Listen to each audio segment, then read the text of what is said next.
Hi, this is Naroki5. I am going to be doing this until I die or I find something better to do. So please help me achieve this personal and, I think, noble objective by contributing to my Patreon or Subscribe Star. Link is down below. Every little bit helps. Thank you very much.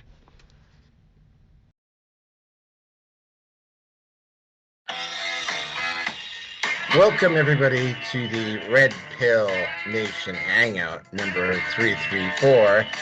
The background music that you're currently hearing is a tribute to a certain prime minister who got a certain amount of illicit substance caught on his plane, which was...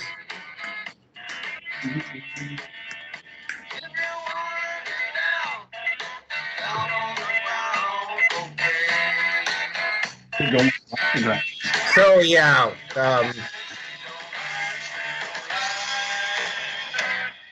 Okay. and that's the, I don't know if we want that as an intro every single time out. There goes my monetization on YouTube. Oh, wait, I'm not going for monetization. I'm literally 100% guaranteed I'm going to get a copy, some type of a, not necessarily a strike, but a notification on the video that I that I have copyrighted music on there and that I won't be able to monetize at the very least. Ask me if I give a shit. So, yeah, this is Red Pill Nation Hangout number 334. Okay, do you give a shit? No, I gave my last shit a few years ago. Really? You've been able to hold... Wow, that's... You got a cold made out of adamantium. Well, no, this is why I wanted to drink water before the start of the show. I did give a shit about 3 o'clock this afternoon. Thanks for being... Exact. Good to know what we can maybe count on you telling us what part of your bowel movement cycles are. Okay. That's right. Here at the Red Pill Nation, I can't even tell you when I'm going to take... I have to tell everybody even when I'm about to take a massively large dump. That's right, folks. Oh, boy. It's going to be one of those fun ones. Okay. All right. So, yeah, I am Naroki. With me tonight is the guy who actually takes my shit, Rearson. Speaking of course, because I don't want to dealing with your shit between the two cities, between the two of us, three fucking hours difference. I'm good with that. Oh, speaking of shit, are you coming back down again? Yeah, I would just want to get those ridiculous fucking modules out of the way. Oh, God. Before I go down. And speaking of more shit, the stuff that he has to go through for his training and orientation and shit like that. So, well, I got well, when I give a shit tonight, it's because I need to, not because I want to. So, on that note, back to you. All right, I'm just going to send V a message here. We're free. Feel free to jump in. So, yeah, if he sees it, he sees it. If he doesn't, he doesn't. All right. So, for those of you who don't know, this is me doing the sucky with the help of Orange Man Band Lip Balm, newest product from Orange Man Bad Products. I am at Patreon as Naroki5. I am at Subscribe Stars Red Pill Nation, BitChute, Odyssey, Rumble, Brighteon. Yes, I do have a YouTube. It will be down in the low. It will be down in the low bar if you want to sub. Just remember, man, I don't do any promotion on that channel at all. Facebook, Minds, Gab, MeWe, TLB Talks, Getter, and communities.win. Still haven't gotten around. God damn it! I just keep slipping my mind. I still haven't gotten around to loading up the audio content for Odyssey and not Odyssey, Spotify and iTunes. I will eventually get around to doing it before someone takes the Red Pill Nation moniker again. there's already been two people that have tried Red Pill Nation. The one guy who did it, Scotty, oddly enough, his name was Scotty Veritas. I liked his content. It was very intellectual and whatever. And I think when he found out, I think he may have had a listen to my show and realized that I'd gotten there first. He kind of neatly backed away and changed the show. Maybe because he doesn't want to be associated with me. But well, if he wants to be a snooty elitist, that's up to him. That doesn't bother me. But yeah, there was a Red Pill Nation show on iTunes, and then it got changed. So the topics tonight, and we were going to actually, it was going to be a different number one, but we changed it here at last minute. Topic number one: House of Commons in Canada brings actual Nazi to the House and gives him a standing ovation. And of course, topic B: the Trudeau plain cocaine issue. Topic number two: Wokesters are furious that white woman won Miss Zimbabwe. 3, California Governor Gavin Newsome is shocked that his son listens to Joe Rogan, Andrew Tate, and Jordan Peterson. Oh, I love that one. 4, establishment pushing hard to silence Rumble brand. Rumble does appear to be the actual target. That one's kind of interesting. Mm-hmm. Topic number 5, Writers Guild caves and settles in Hollywood strike. Oh, those dumb fucks. Okay, yep. And number 6, massive looting in Philadelphia over court case, which I, of course, completely forgotten about. But there was a live streamer named Meatball who was so high on her own shit that she actually participated in the looting while live streaming it, and then got arrested and got the book thrown at her. Fuck around and find out. Hold on a second. Play stupid games, win stupid prizes. And the last one, political right. And this I had to add this one last minute, but I have to because it's when we get to topic number 7, I'll explain it a lot more. But suddenly the political right has discovered the Manosphere, and there's suddenly just been this upswing in content. And I'm going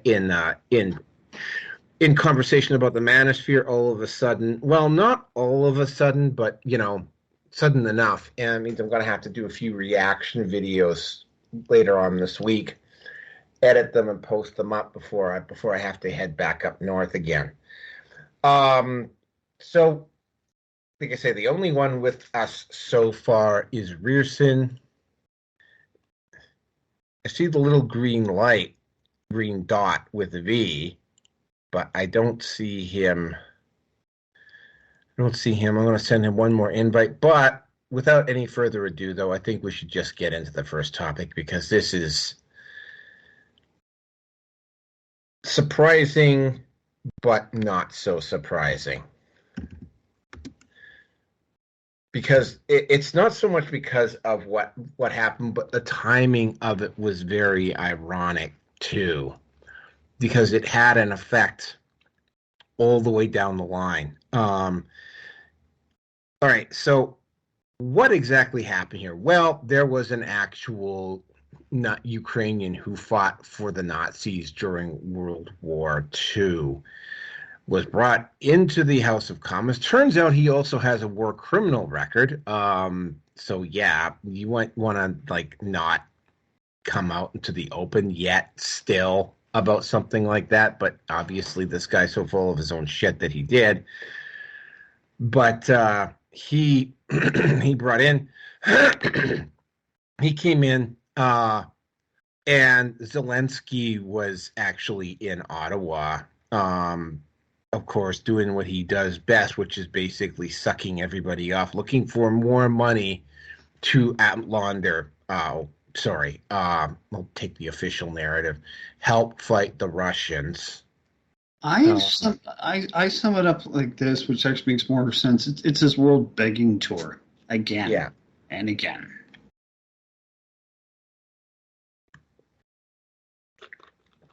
Yeah. Well, anyway, kind of pathetic. But yeah, no. And they brought this guy in. Here's the ironic part about this, and we actually covered this on 333, but we'll have to cover it again. the million, well, it wasn't a million person march, but it was large enough protesting. And I mean, I said this before. I mean, you know, they're at the parents now are at the point with with the trans folks where it's like, you know, they're through asking, and now they're like, stay the fuck away from my kids, pervert, right? Like that's where they're at. Like they're actually like screaming it, and it's like, of course, you know, they're not going to stop, which of course means that probably next June things are going to get really ugly, like really ugly. But we're not there yet. But you know, the media did everything they could, including using trick angles and so on and so forth, to make it look like there were just a few people involved. But when you saw all the footage of like almost every single town, like we're talking places like Lloydminster, Prince George, Prince Rupert, we're talking more or less pretty much every town with like even 15, 20,000 people had protesters out for this, right? The mainstream media tried to say, oh, well, there's a bunch of Nazis and da-da-da, because there's currently one guy down in Vancouver who may have even been a plant, but turns out he wasn't. But I mean, he kind of just went over and kind of inserted himself into the protest in Vancouver, and there's a possibility he may have been paid to do it. But I mean, he tore down some LGBTQ stuff and then gave a rather conveniently timed Nazi salute. And they were going to try to run with this nationally, except of course the following day.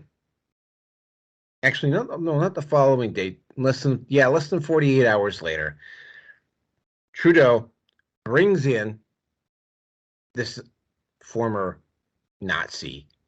They get a standing ovation. By the way, I'm also going to point out that even the Conservatives were standing up and giving this guy standing ovation. It wasn't revealed until later what he had actually done. So there may have been a little bit of ignorance about it. Trudeau, of course, first he blamed it on Russian propaganda, but I mean, it's not Russian propaganda, it's actual facts. Then he shifted the blame over to the Speaker of the House, Adam Rota, who may or may not have known about it, but he shifted the blame over Adam Rota and replaced him as Speaker of the House with a guy by the name of Greg Fergus, which is an even worse selection than Adam Rota, because Rota was at least making sure that, you know, the rules of the House were followed. The Greg Fergus, and I actually saw him twice during the convoy, tried to play the race card, accusing the convoy protesters of being quote-unquote white supremacists, etc., etc. So, yeah. And they're making a big deal about it because Greg Fergus is black. Anyway, the Polish government now wants to have a word or two with the guy that Trudeau marched into the House. Any propaganda or any publicity they may have had over the million-person march was immediately and completely deflated. And, of course, Trudeau once again embarrassed the nation. But apparently, that's not all he did. Because, you see, I don't watch the news very much, so I really didn't. I mean, I sort of knew that G20 was taking place, but I really wasn't paying very much attention. But it was in India. Now, we all know what happened last time Trudeau went to India. Trudeau decided to play Mr. Fucking Dress Up. No, not just him. His whole fucking family. So he embarrassed the whole family. Oh, wow. He embarrassed the whole family. He was out there dancing. There was that dancing clip of him in, I think it was some kind of off-green or whatever the fuck it was. I don't remember. He was probably drunk enough to have the the balls. Well, okay, right. Like, I mean, if I was a national leader, you know what? I would be. I don't have an issue dancing on stage. That's not. That would be. That part I can kind of overlook. Playing Mr. Fucking Dress Up. Everywhere. Every photo op, they were dressed up in traditional Indian garb. They're not fucking Indian. They're Canadian. Sorry. I mean, I don't want to. I mean, if anybody who's going to go, well, that means you're a white supremacist. Well, first of all, I'm not white, but you know, that's just so much. I mean, oh my God. I mean, like I said at the time when this happened, I mean, why the hell doesn't he just go to Ireland and dress up as a leprechaun all the time?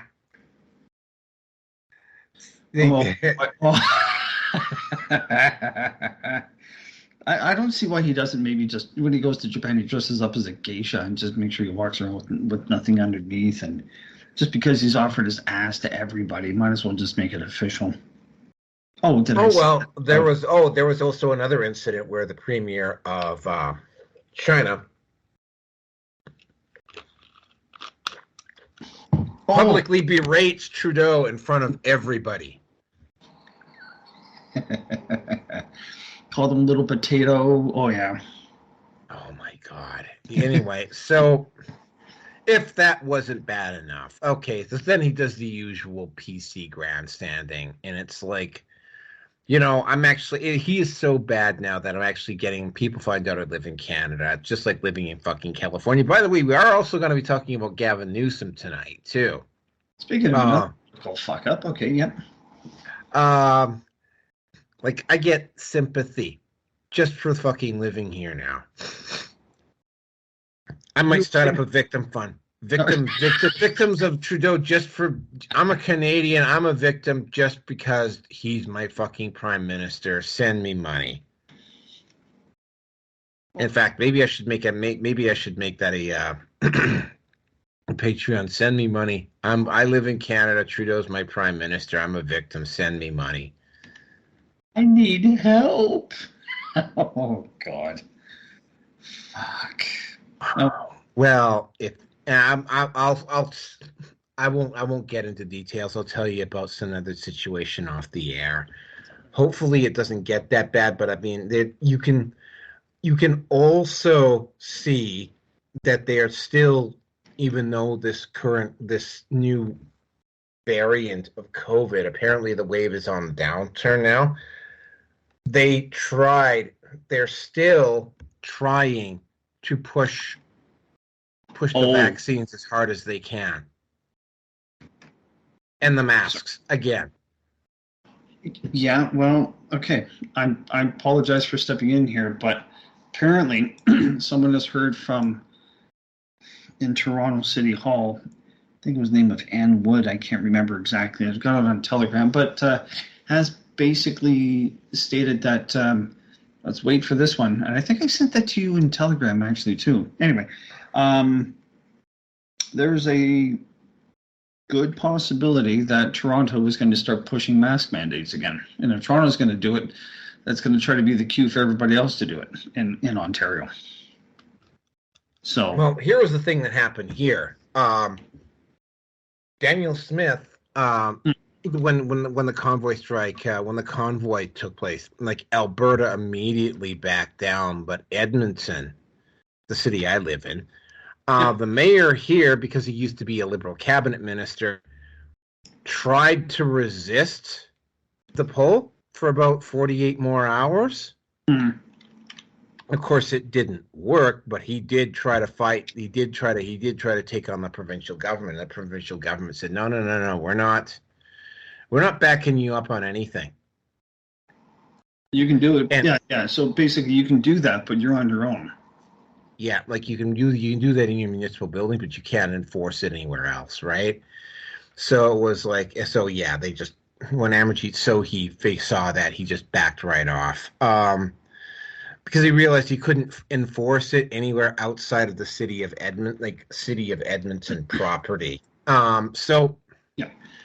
Anyway, so if I'm actually gonna have to. I'm actually gonna have to find it on either Twitter, Facebook, or YouTube. Days without embarrassing the country, 0. There's a picture of Trudeau in blackface. I'm gonna have to. Oh fuck yeah!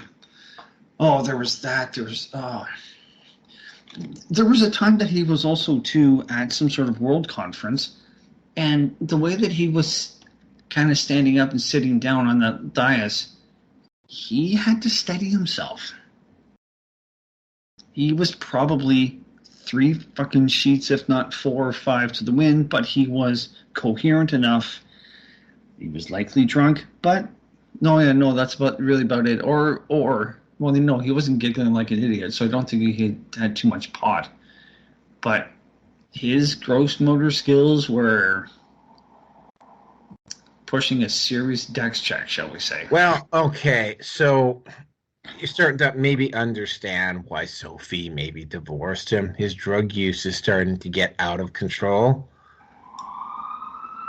I mean, at this point, his ability to make decisions has been severely impaired, which is, by the way, why he's just simply been going along with all this stuff and not bothering to even, and coming up with the same old boilerplate excuses.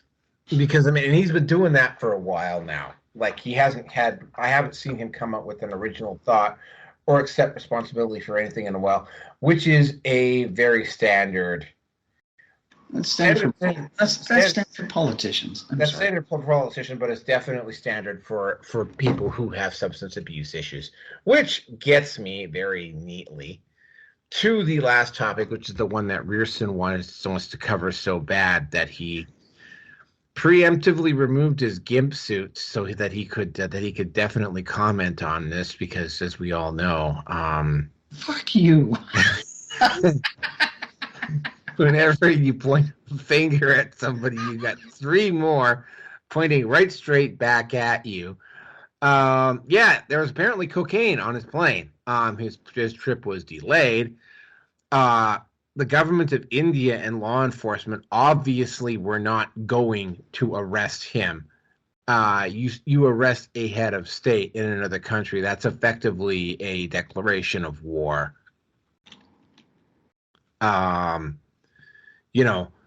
Obviously that was not, especially between 2 Commonwealth countries, that would have been an absolute political mess. So they let him go. But yeah, they found cocaine on the plane, and they obviously didn't find a little bit of cocaine. They found a lot of cocaine. I don't really watch Trudeau enough to know whether he's got a substance abuse problem or not. You'll have to send me that. You'll have to send me that link where he's sitting on that chair, whatever, or whether he's drunk. Here's the thing, right? People can and will and do talk. For instance, when Alison Redmond, who was the premier before Jason Kenney, security professionals, people who work in the security industry, they all more or less know each other. And as we all, it's not we all, but me and Rearson might remember, Alison Redmond was kind of notorious for kind of treating her premiership like it was a country club. Alison Redford was treating her premiership like it was a bit of a country club, taking planes to locations just to have dinner with clients, moving in furniture, lavish spending at the Capitol building, whatever. And it's like, I mean, the security people who won't tell you the schedules, but they will tell you, we've been seeing a lot of lavish spending at the municipal Capitol building here. So there was definitely stuff going on. It's funny. I lived here so many years, and I have never actually been. I've been on the grounds multiple times, actually, but I've been around the building, but I've never actually been inside the legislature. I've driven through it, around it, been all over the grounds there, and I do mean virtually almost everywhere on the grounds, but I have not been on the bill. I have not actually been in the building itself. So go figure. I've also not been to Mutar Conservatory, which is like literally walking distance from where I live. So yeah, go figure on that one, huh? So the the cocaine situation, you know, surprised, not surprised.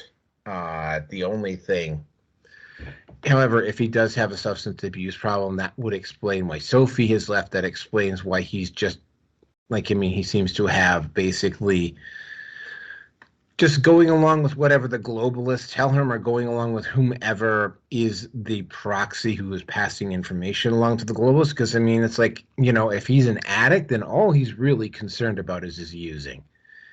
And while he's not shitting himself in public like Biden is, he's probably doing other stuff, like acting immaturely, acting stupidly, saying stupid shit, doing stupid things, and being almost engaging in high school level activity, which would also not be considered proper decorum for a head of state, which is probably one of the reasons why the Chinese premier openly berated him. You know, I mean, he's a head of state and he can't even conduct himself like one. I mean, Biden, you can kind of overlook because Biden's mental faculties are degrading rather rapidly, but Trudeau, yeah, like there's not really much of an excuse for Trudeau, but I know that Rearson has been biting at the bit. In fact, he's biting at the bit. This one's so bad that he wanted this one to be topic number one. So Rearson, take it away. Well, that was only because we talked about playing that song at the beginning. So if we're going to play the song at the beginning, and to play it halfway through the podcast just wouldn't have the same feel to it. Anyway, well, looking on YouTube. Okay, so all right. Really want to get to the cocaine bit. Not that I've ever done it, which I haven't, but again, with Zelensky, like I said, he's on his world tour, on his world begging tour. I found the clip I was looking for. I won't be able to send it to you easily. You can look up Justin Trudeau drunk in Chicago. CHACAGO. That should come up. It's only about 15 seconds or so, but yeah, I would say that that's him being blitzed enough, not quite out of his tree, but the the cradle and the bow certainly is rocking around a bit. Anyway, this isn't the first time the Ukrainian president has been on tour and has graced Canadians, because we had that guy that he was that chocolate or candy maker president, or Poroshenko. I think that's what the guy's name was. I could be wrong. There was the Ukrainian president that was Russian, or much more open to working closely with Russia, and then Soros and company staged that color event, and this is what we're at right now. Now, when I'll say his name was Poroshenko just for ease of continuity for my thinking here and what I'm going to say. There was a standing ovation for him in the House of Commons, and this was during Harper's last term. So Conservatives are no better for grandstanding, but then again, Harper, in my honest opinion, he's a globalist shill anyway. I mean, they all are. They're all picked for their position for being friendly to following orders. Let's be honest. Did I like Harper? Kind of, but then I remembered that he also signed away Canada's sovereignty to China. So you want to talk about a treasonous act? I would say that qualifies. Anyway.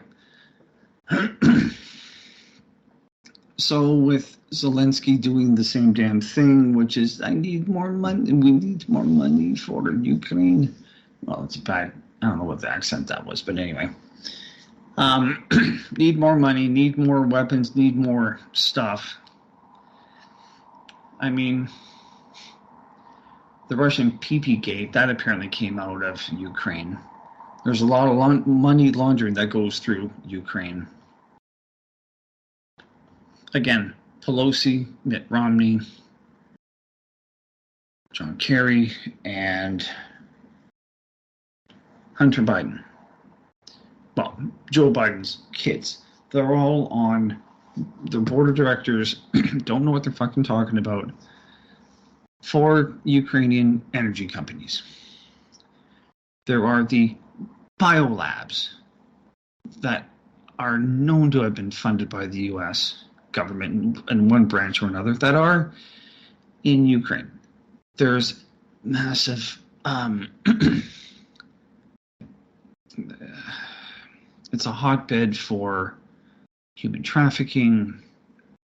Yeah, I mean, pretty much anything illegal, that's going to be it. And I remember as well too, I think it was like 2 years ago, I can't remember, I mean, it was just before 1984 hit, that Ukraine was pretty much one of the most corrupt countries on the planet. And its black market is thriving for what I don't remember. I mean, shit, I remember seeing something about Ukrainian women that were lured into human trafficking because they were promised they could have like the Filipinas to be, you know, they'd be babysitting kids in other countries to make more money. So, and the one woman that was part of all of that, she had no qualms doing what she was doing. So, it's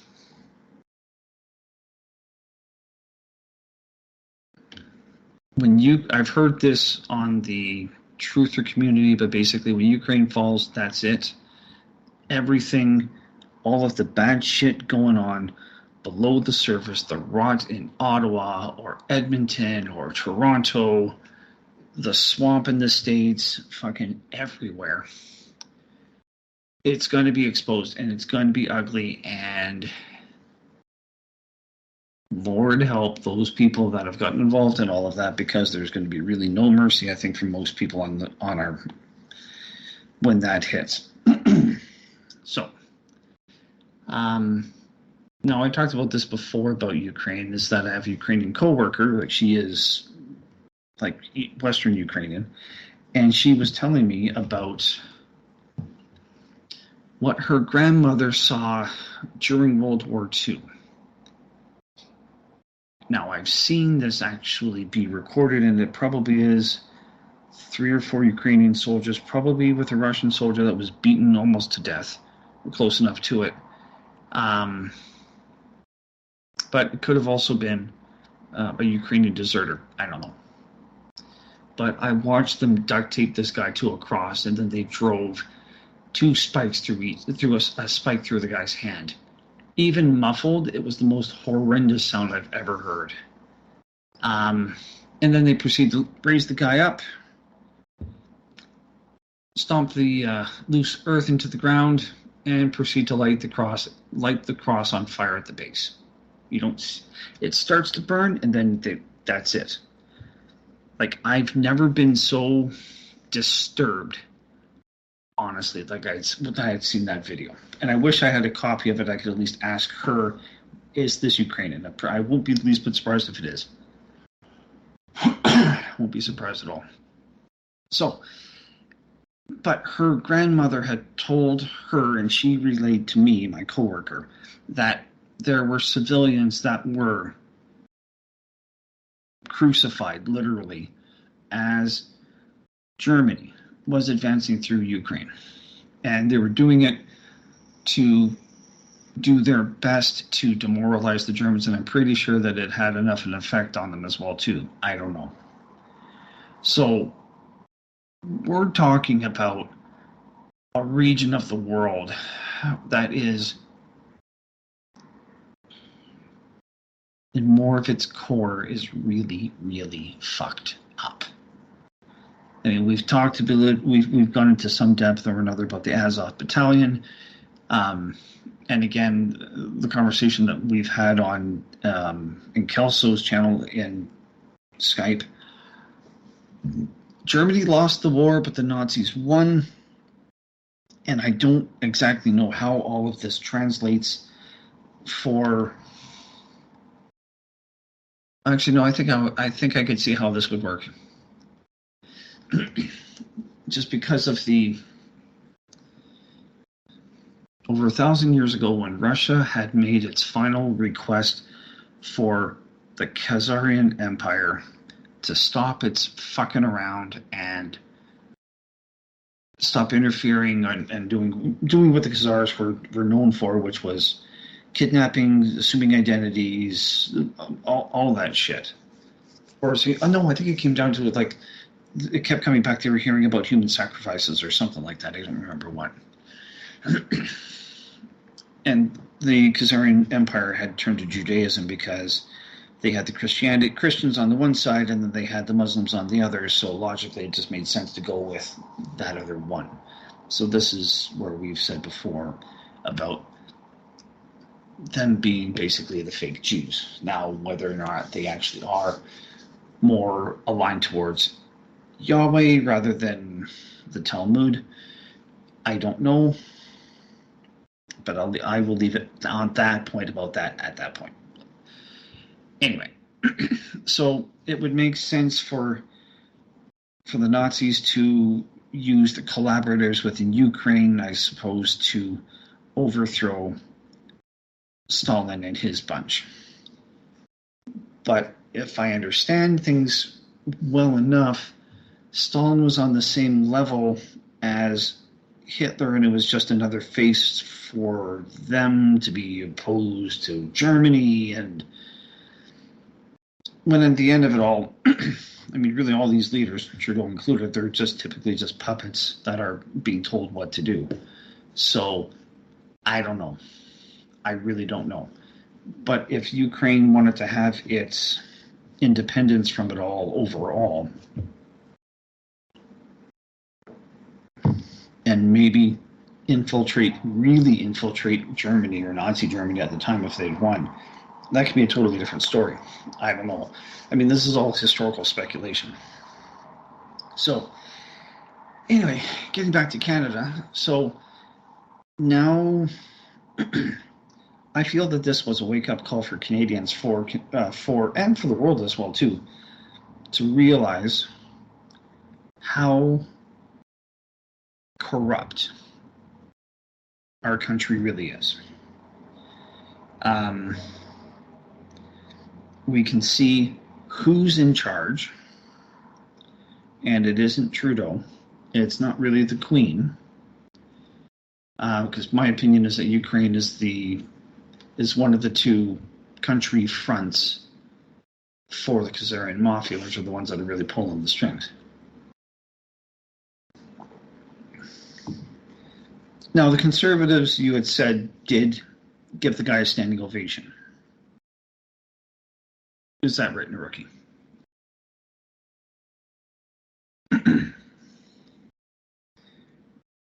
Rookie. Yes. Sorry, They I was. Okay. Yeah. Okay. Do you know if Polyev had basically looked into what this guy was like and then basically just said, "Oh shit, we made a mistake"?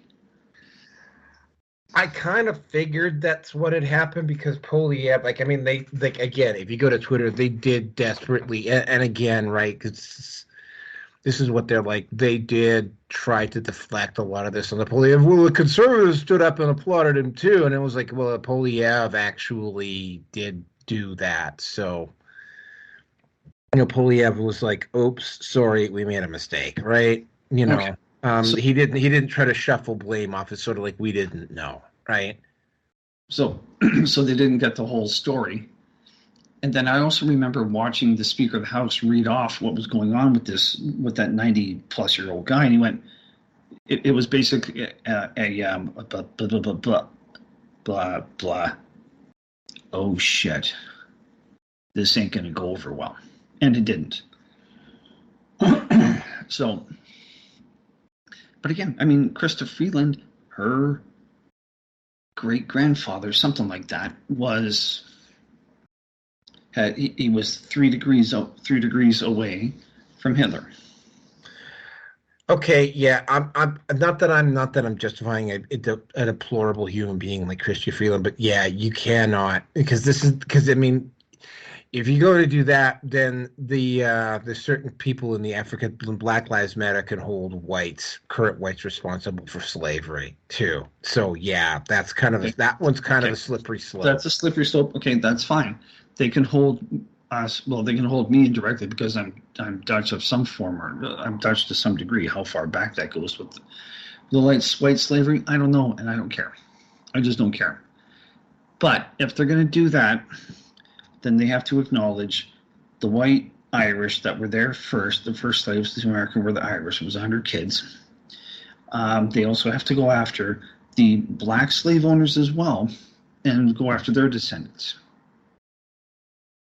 So I'm prepared to throw that back, and I realize that that's not going to go over very well, but that's not my concern. It really isn't my concern. But I mean, Freeland was at a Ukrainian rally in Ottawa, and she did speak enough things that were getting the Ukrainian Canadian nationalists, all pumped up and whatever else. So, I mean, what we were saying before about when she replaces Trudeau, we're worried. And yeah, I would be worried as well too, but I don't really care at this point. I don't want to be in this fucking country anymore. I really don't. I'm sick of it. Anyway, this whole thing is just one massive web that covers the globe. My opinion is that it's concentrated in Kiev, and then after that it goes to Israel as the next biggest vortex. No, the biggest vortex is in Israel. Kiev is bad enough, and then it branches out from there very, very quickly. So I'm glad it actually happened. I really am. I mean, yes, it was very embarrassing, but as I said, it was something I think that the world needed to see what's going on here, and as to how not stupid, but how dirty and how corrupt this country really is. So. And with that, I will move on to the second topic, the second subtopic of this one. There are enough videos of Trudeau with the whole Coke problem on YouTube, and there's a large Indian news, amateur news channel. I've seen them before. And that was 8 days ago. Now, I didn't read too much more into it, but, and this is what I wasn't going to say to you before we got to this topic. It is a gentleman's agreement that that both sides do not reveal to the public what the other side had done to piss them off. So this gaffe, whatever you want to call it, and for it to be leaked, which I don't think is outside of the likelihood that this is false. I mean, Justin has been known for spending upwards of $50,000, $60,000, $70,000 plus on booze and food when he's traveling. Or that much has been bought in Canada, and they're hauling it with them when they go flying with him in his full entourage. The likelihood that he would have something like Coke on the plane, I don't see it being outside the possibility. I don't see it being. No, I think being well within the likelihood that it would happen. Well, heaven forbid, right? That's not the first time they found Coke in a significant location in the last few months. Hunter Biden. Cough. Well, I guess that's maybe another reason why the White House is white. Anyway. The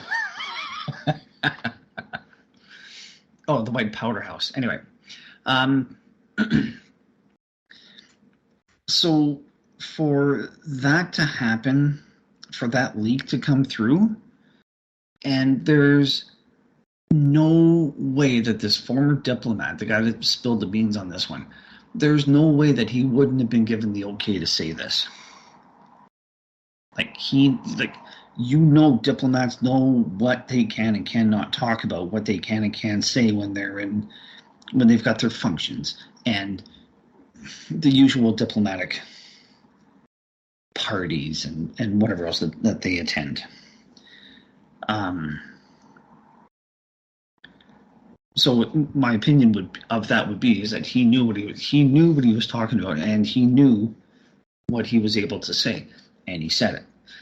Now, let's also not forget that India is part of BRICS. Canada is not, and I'm pretty sure Canada and the U.S. are going to be one of the last countries that are going to join up with that organization. So, but then again, there's a meme out there of like 18 images of what looks like Justin Trudeau, and they're all different enough that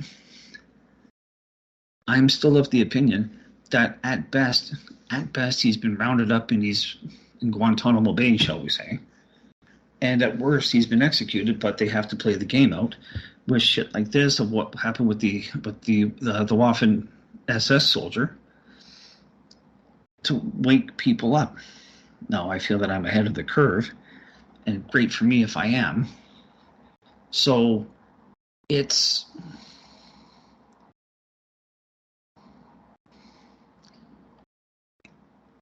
stunts like this that have to be done. My opinion is that this is to wake up someone like my father,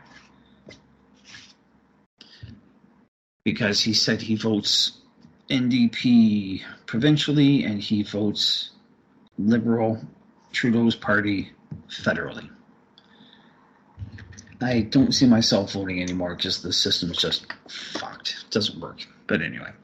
So I'll leave it at that, Naroki. And, my opinion about this whole thing being BRICS related as well is that it has to, this is something that has to be, these scuffles, these diplomatic rows have to be made to hopefully start to wake people up as to what's really going on. So I fucking hope they pull the plug on that idiot in Ottawa very soon. Fuck, Lord knows I need to see something change. But anyway, I'll leave it at that and timestamp it, and let's go on to number 2. Oh, right. Yeah, well, we took a while on this one. I kind of figured we would. Yep. For me, and this is something because I got into an argument because it's on Facebook. A guy posted up a series of photos. I mean, there's one where they got Michael Tyson. He's covering up one of his eyes, and they got people with like using the OK symbol, and it was like, and I'm like, I was just pointing out to him, it's like, yeah, the OK symbol was an 4chan online hoax, right? Like, I mean, I gave that symbol to my server 2 days ago. Does that mean that I'm a Freemason?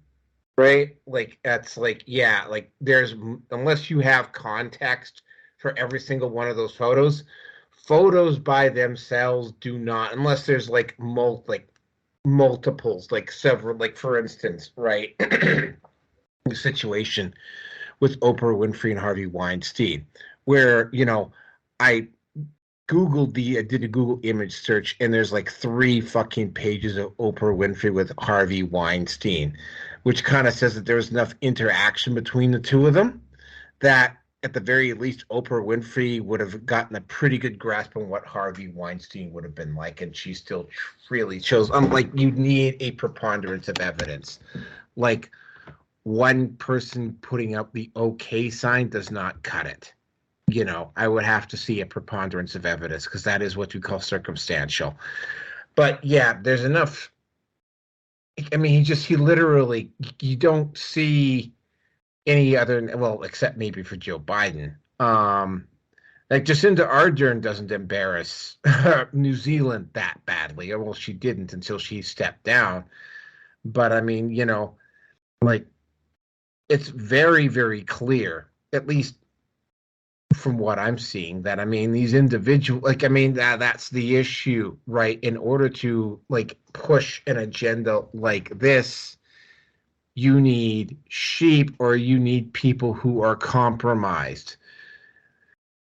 Compromised people do not generally require a lot more tending. They require a lot more looking after. They require more supervision because they will be indulgent. They will be in instant gratification. They won't accept responsibility. They will be corrupt. They will do all sorts of things. And it's sort of like, for instance, right? Biden was always corrupt from the start, right? But I mean, now that Biden is mental faculties are just gone. It's not Biden who's really calling the shots. It's the people around Biden, and Biden is just the rubber stamp at this point. You know, Trudeau could assert his authority if he needed to, but he won't, because the people who are in charge of him know that all they got to do is keep him supplied with drugs and alcohol and whatever, which is probably one, again, I'm going to just say this is probably the big reason why Sophie Trudeau just left. She just couldn't deal with that crap anymore. And it's getting to the point where having the kids around Justin was probably becoming an issue. That would probably be I mean, because Sophie Trudeau had done her level best to kind of stay in the background with Trudeau. You know, and of course, right, addicts will do their morality system is compromised. They will do and pretty much whatever you tell them to do, just so long as you keep them supplied with the substance that they require. And I mean, that's like, I mean, you know, it's beginning to look like that because I mean he just keeps doing the same stupid stuff over and over and over and over and over again. Doesn't seem to be learning from his mistakes. And I'm sure there's moments in time with Justin where he's probably a little bit sober now, or he's in one of his more sane moments and he realizes what the fuck he's gotten himself into. And just resolved to remain permanently shit-faced, and just doing whatever, because I mean he's so compromised now that he couldn't come back now unless he completely disappears or just steps away from it. I mean he's so compromised now that he may as well just ride the whole thing out. Anyway, that's it for this one. God, we went on for quite a while. I kind of figured we would be going on for a while with this one, but let's get on to the next topic. And this one is really interesting because it is a situation that, you know, you don't really think about very much until you realize that, I mean, that, you know, of course this was going to happen, but I mean, it happened in in Zimbabwe, Rhodesia. First of all, it's called Zimbabwe, not Rhodesia. The reason why it's called Zimbabwe now and not Rhodesia is because they name the country Rhodesia after a virulent, nasty, racist, pedophile motherfucker named Cecil Rhodes, who I am amazed is still given any degree of respect. I'm surprised his grave hasn't been defaced or violated, because he was just an absolute, he was a racist. He was everything wrong, like all of the things that you keep hearing out of Africa and out of South America, whatever, about colonialism. He was everything bad about colonialism. And he literally had the country, now Zimbabwe, but he literally had the country Rhodesia named after him. Rhodesia was also not Rhodesia was, and this is not so much well known, Rhodesia also had the same issues that South Africa had. The only difference was that the people, they came out to a diplomatic solution. but Rhodesia had kind of almost like an apartheid policy, kind of like what South Africa had. Just it wasn't quite as bad, but I mean, you know, Rhodesia is a country that is definitely racially divided, probably as bad as South Africa is. And it's just smaller and not as well known. By the way, I believe Rhodesia, Zimbabwe, is also one of the countries where they have discovered massive amounts. And it's the same thing with Burundi and Rwanda. So, I mean, that whole area's got a massive amount of democracy coming its way fairly soon. But here's something that, I mean, shouldn't come as any surprise, but some reason or another, some people just can't seem to wrap their heads around it. Yes, there are whites that live in Africa, that are born there, raised there, never fucking leave. There are white people. There are white Africans. There are Chinese Africans. There are Indian Africans. Right? They're a minority, obviously. Damn it! I gotta keep clearing my throat tonight. But they're there, right? And the whole thing with that is that, I mean, you know, when you think of Africa, though, you think of black Africans. You don't think white or Oriental or people from India or from anywhere else, right? But there are whites in Africa that were born and raised there, right? And, you know, what ended up happening, and if it had been almost any other country, I don't think it would have raised so many heckles, but it happened in Rhodesia. A white woman won the title of Miss Zimbabwe. She's going to the Miss Universe pageant. She's white. She's not black African. Anyway, Wokesters in North America and Wokesters everywhere are like literally shitting their pants. And it's like, you know, it's like sort of like, sorry, what's the big deal? I think they've had 2 black Miss Americas, at least 2 that I can think of, right?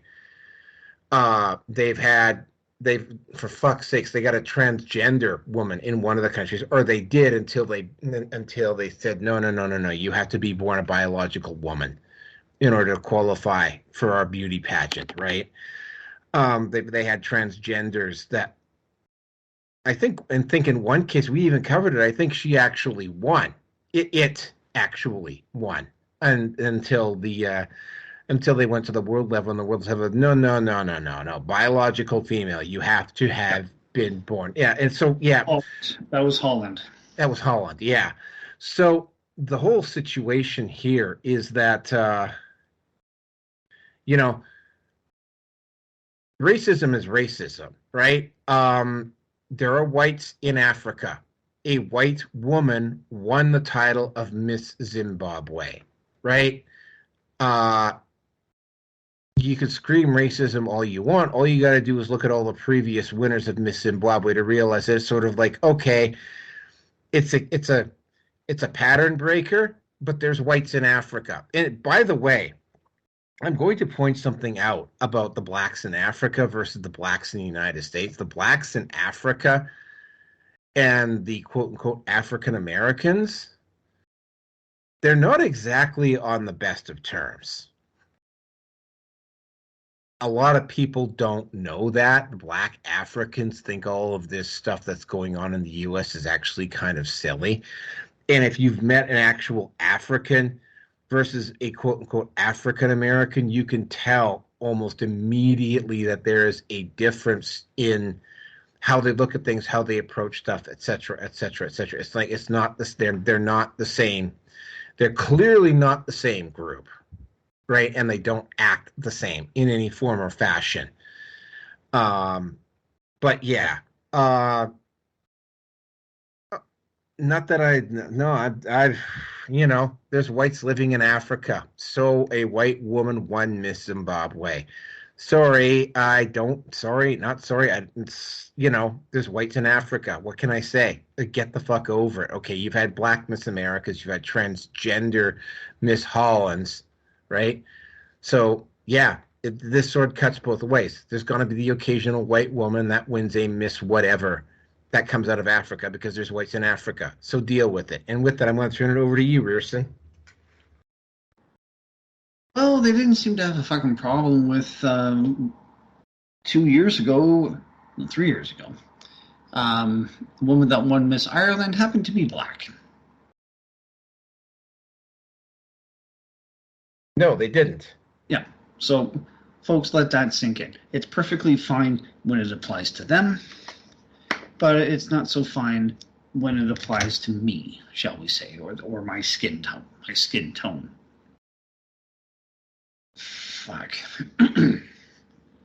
I mean, there's this sense of victimhood and entitlement that black community has in North America. Now, did they get the short end of the stick? Yes, they have. We've talked about this before. V has brought it up before. Things like Tuskegee. I mean, that is absolutely deplorable, but they somehow justified it for however they wanted to do it at the time. Do I agree with it? No, but that's just what it was. And we just have to do our best to walk away from that, learn from it, not to repeat it. And fuck. Again, Hillary Clinton calling black people super predators, and she was asking the black community to vote for her in 2016.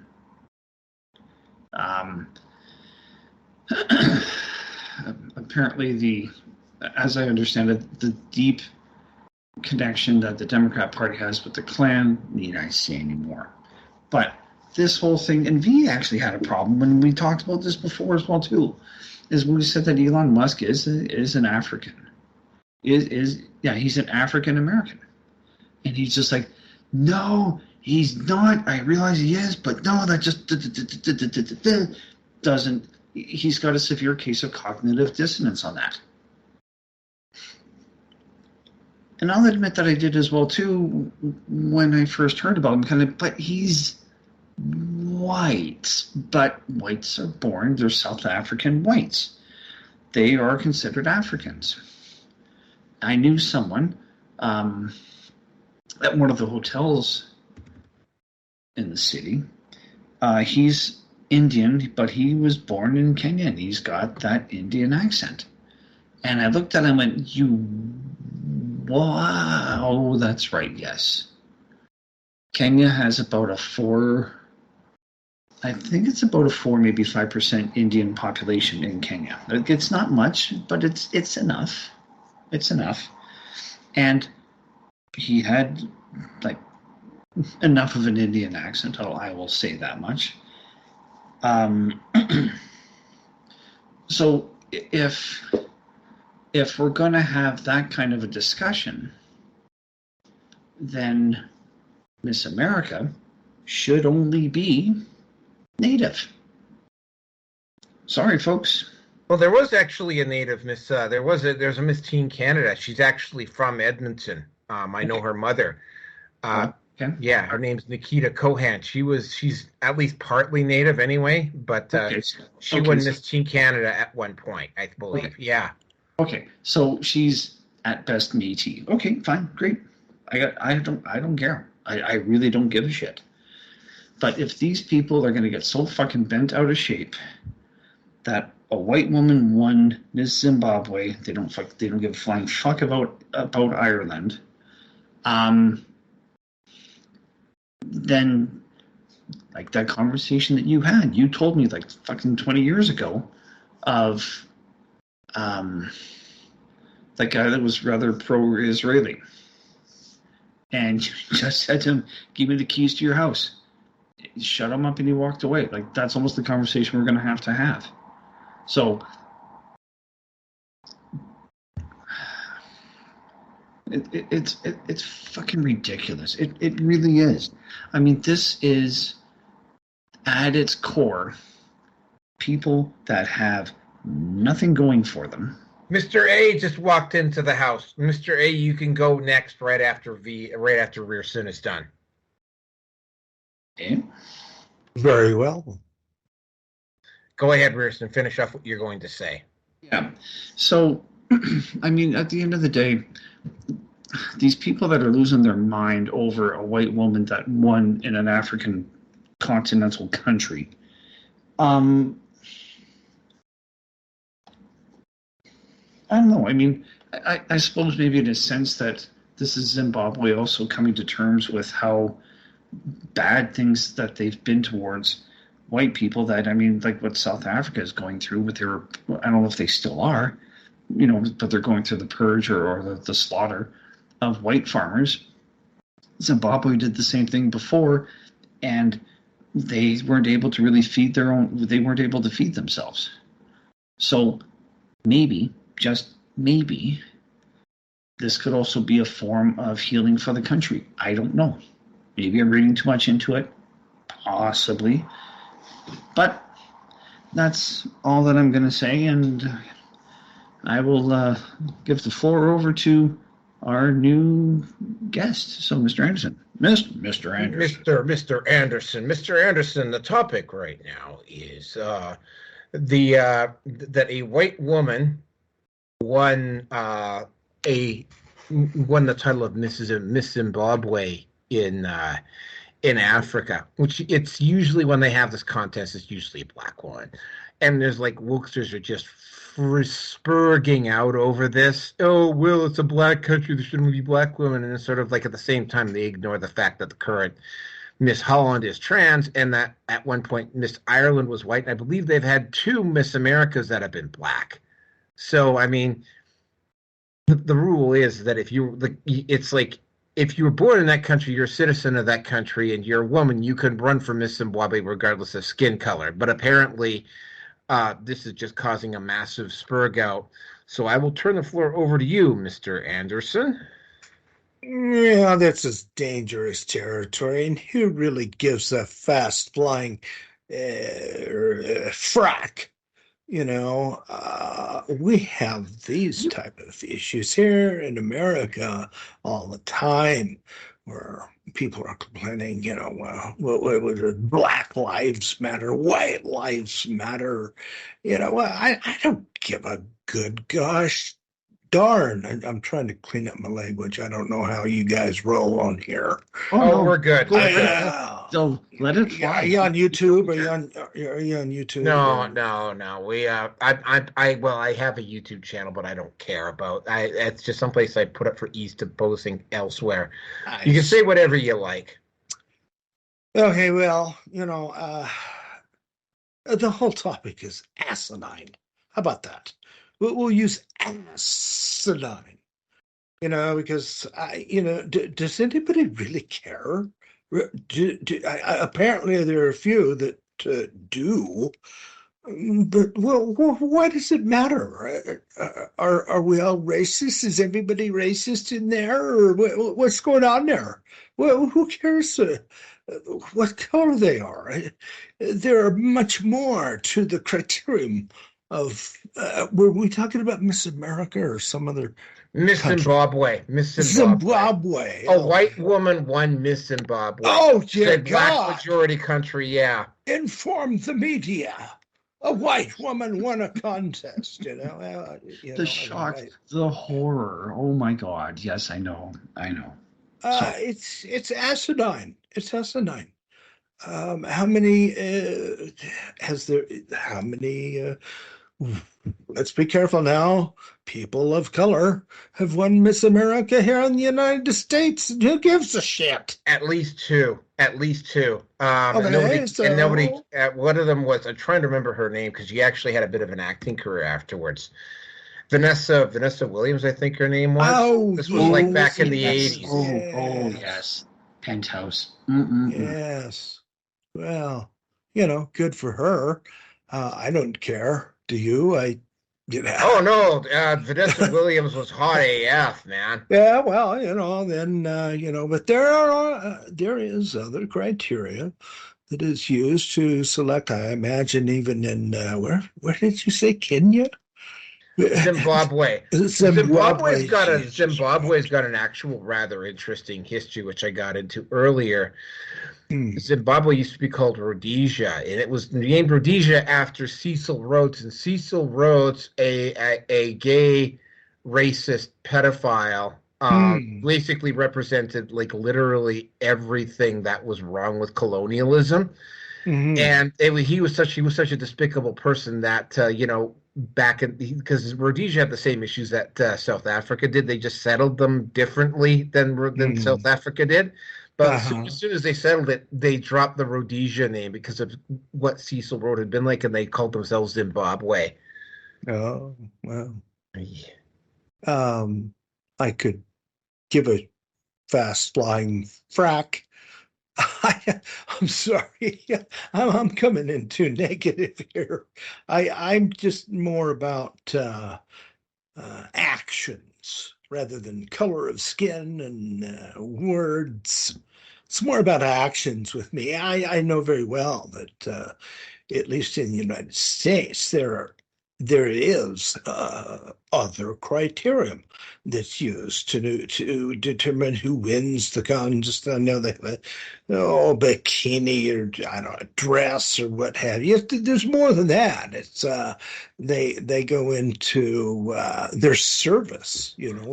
What type of service have they done?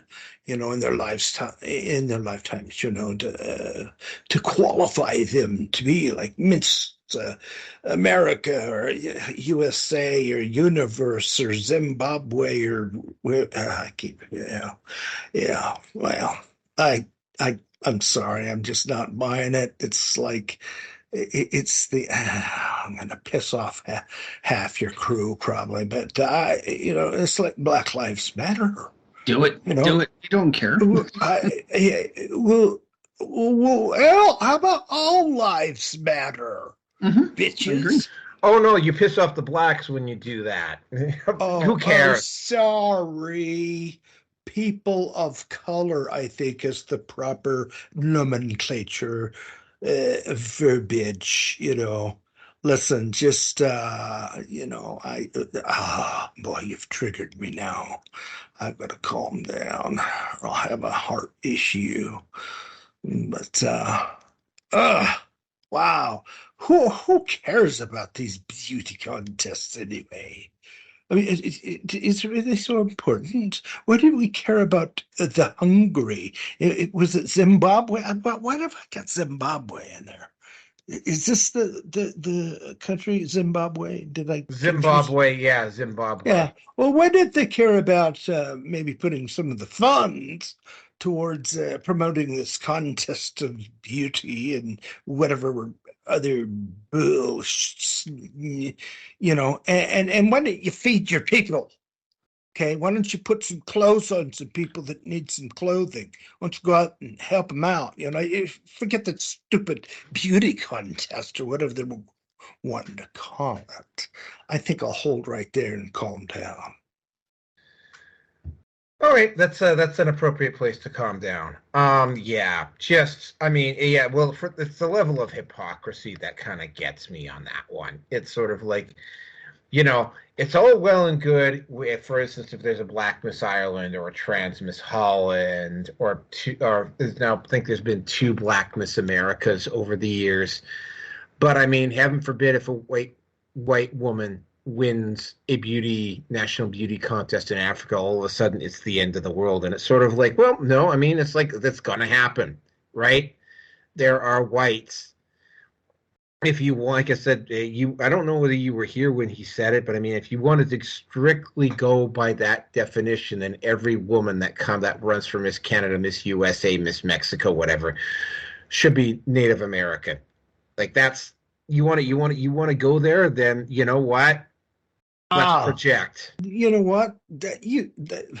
Absolutely, and only Native American because they are truly Americans. The rest of us are just bastards.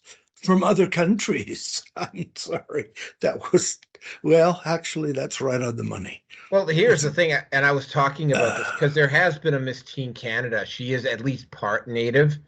Her name is Nikita Kohan. I know her mother. Well, I don't know her mother personally, but I've spoken to her because her mother. Well, I won't go into personal details. Yeah. She was a Miss Teen Canada at one point, and she's Native American. So, anyway, let's that rounds up this topic. The next one is actually kind of fun. We should get some laughs out of this one. So. We talked about, and I mentioned this in the first topic, is about how, and yeah, it's too bad you weren't here for that one because that would have been you would probably would have had some fun on that one too, Mr. A. Trudeau continues to be a national embarrassment, and just like consistently being a national embarrassment, but. Following rapidly on the heels of this is a governor down in the U.S., Gavin Newsome, who, and I'm absolutely gobsmacked that he's even being considered for this, is considered one of the, and probably when Joe Biden is forced to step down, because there's no way they're going to let Kamala Harris become fucking president. What's she going to do? Cackle her way to the presidency? Gavin Newsome is close because, and this tells you how thin the depth is in the Democrat Party. Gavin Newsome is being seriously considered to be the runoff guy should Biden be forced to step down. Now, as we all know, California, and this is the same, I mean, there's some very eerie parallels between California and Canada. The first thing that has to be pointed out is that California has slightly more people than Canada does, but not by a whole amount. But they both have progressives and like really bad progressives. Gavin Newsome just seems to be this bumbling hypocrite. That just does what the globalists tell him to do, just like Justin Trudeau does. I'm not going to go into all of Gavin Newsome's mistakes, but I mean, like Gavin Newsome actually faced a recall at one point. He won, but I mean, the state of most of the California cities, I think San Diego is probably the one. Well, they kind of keep a little bit under control in Sacramento because you don't hear anything about Sacramento being too bad. And San Diego maybe isn't quite so bad either. But a lot of the cities in California are just like urban hellholes. Like you don't want to be living in the city anymore unless you have a shit ton of money. And I mean, Larry Elder, who was the guy who opposed Gavin Newsome, lives in a fairly decent neighborhood in LA. And he was like just on the radio. He was just being quoted just a couple of days ago saying, yeah, well, I live in a pretty decent neighborhood. But I mean, I got to just walk one block in any direction and I find one of these homeless encampments like in my neighborhood. And it's like, so there's some estimates. I don't know how bad it is in San Francisco, but the estimates of the number of homeless in Los Angeles is around 100,000. For those of you who don't know how much that is, that's one person, and I believe every 35 or 40 in Los Angeles is living on the street. That's a huge percentage of the population. I think they've got nobody to blame but themselves. Exactly. Okay. And I mean, I was homeless for a year, and it was a pretty hard fall for me. I went from a married, happy, and everything to multiple health problems, $700,000 home up on the hill, to living in a camping trailer. It's not an easy situation, but somebody's going to help. Who's going to help them then? The government? Oh, yeah. So yeah, anyway, yeah, and they got a whole bunch, and Gavin Newsom hasn't done anything, and plus, much like Canada, there's rampant corruption involved there. So here's the situation. Gavin Newsom's son, though, apparently, and I think this is kind of a bit of a shock because this is there were stories back in the 60s and the 70s of these Republican senators, these Republican governors whose daughters were seen attending these quote unquote rock and roll shows and so on and so forth, and the moral outrage this caused. Gavin Newsom's son is apparently a fan of Joe Rogan, Andrew Tate, and Jordan Peterson, those type of guys. Now, first of all, right, he might just be, and this is a natural thing. You kind of expect teenagers to do this. They're going to push back against their parents. The other part on this, though, is that here's the thing. Gavin Newsom's kids are probably getting it, even if they go to exclusive private schools, which I'm betting they probably do.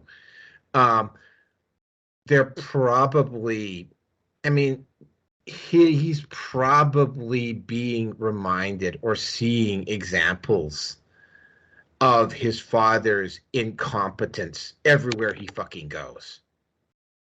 And he's seeing this. He's maybe even asked or confronted his dad on it. And he still keeps seeing it. It's very, very likely he has been in some of these areas and he has seen some of this stuff and he's asked his dad to do something about it. And his dad goes, yeah, we'll do something about it. And then he doesn't see anything getting done. So there's a very good chance that his son is well aware of the hypocrisy and the lying and the cheating and the politicking and all of the corruption that his dad is doing. He's very likely, I mean, he's either going to fall in line Well, or they're going to push again. I got a question. Can he find his way off a stage after he gives some canned speech, or does he get lost on stage? Okay, Gavin Newsom's got enough mental faculties to know which direction to walk in. Okay, so he's not quite as bad, or he's not coked and boozed up like Justin Trudeau is. But I mean, Gavin Newsom is just and there's also the Gavin Newsom is quite likely a psychopath, and his son. It's been, I think, I don't know if it's been scientifically proven or not, but I mean, generally the kids of psychopaths do not end up being psychopaths themselves. So it's a recessive gene or something like that causes it, or there's some medical event that causes it, whatever. But I mean, he's growing up around the guy. He has seen Gavin in action. He has witnessed his incompetence. He's probably overheard conversations because kids do overhear their parents' conversations. They overhear their parents' conversations quite frequently, So he is, and he's being reminded, he's being shown about it. He's probably got, if he's of age, like if he's in his late teens, for instance, or is his mid-teens, like he's probably got friends that probably don't agree with his dad, and they're showing him the stuff that his father is attempting to conceal. So his son is probably very well aware. Trust me on this, because I grew up with a mother with severe narcissistic personality disorder. You do get to see this stuff, and you get to see the two faces that they present, the public face, the political face, and what they're doing behind the scenes. Now, I'm not going to speculate about anything else that Gavin Newsom belongs to, but this is his son is, he caught his son listening to either Joe Rogan, Andrew Tate, or Jordan Peterson, and he kind of flipped his lid. This is the same thing that happened back in the 60s and the 70s when all of these conservative Republicans down south found out that their daughters were attending rock concerts or hanging out with rock musicians. Same thing, right? I'm going to point out this is not just confined to the left. Both Ronald Reagan Jr. and can't remember what the name of the daughter of Ronald Reagan was. Both of them, from a political and ideological point, were opposed, didn't really get along very well with their dad. You know, does he still love his dad? Yeah. Does he agree with him? No. Well, that's the thing, right? Your kids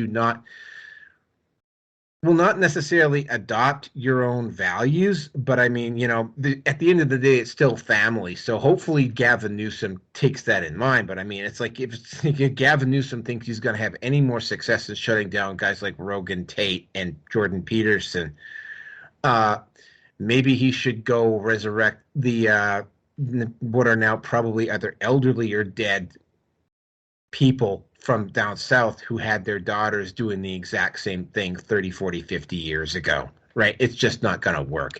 Kids are going to push back.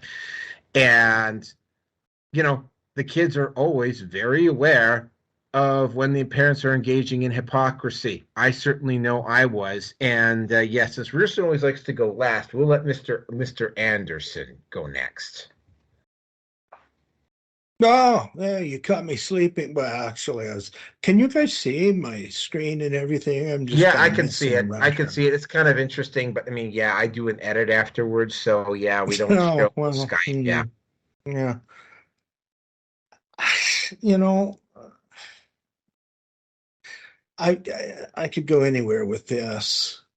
What is the main point of this, though? What are they trying to prove? That all families are perfect? I mean, we all have problems.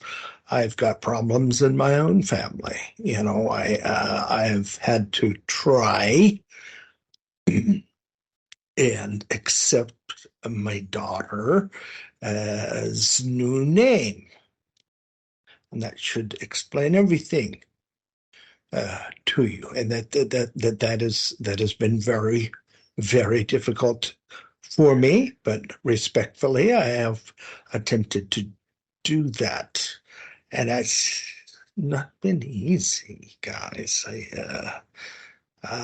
You know, you want to. I love her. Oh, let's see. Is it her, she, him? I don't know how that works. But that's kind of a tough one for me myself. But everybody, all families have problems.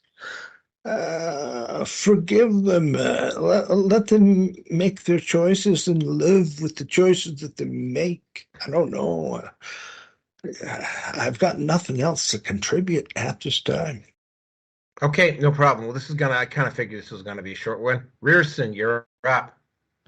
I've had to think about what kind of angle this could actually have. And I think it boils down to is that Newsome is just not able to help fill that void that his son has, that he needs to be have attention brought to. I mean, don't get me wrong, I'm not perfect with my son either. I mean, we've got a pretty good relationship. And I'm not worried when it's my time to leave. I mean, my wife stayed with him for 9 years. She stayed at home. It made things challenging for income. But she was determined to not have him go to daycare. And we struggled, and we got through. Wasn't the best, but certainly wasn't the worst. So, and Hiroki, when you were down here last, I mean, you did see him, and I mean, the apple didn't fall far from the tree with him, because he's as sarcastic as I am. He's just as quick-witted as I am, and I'm not worried. Like, I'm really not worried. I do want to introduce him to Jordan Peterson and Terrence Pomp and the like. He's not doesn't want to because he's just happy with his relatively mindless content videos on YouTube. So at this point, he's not there, but he's well aware of the gold diggers, and he doesn't have a high opinion of females at this point in life either, which is fine. So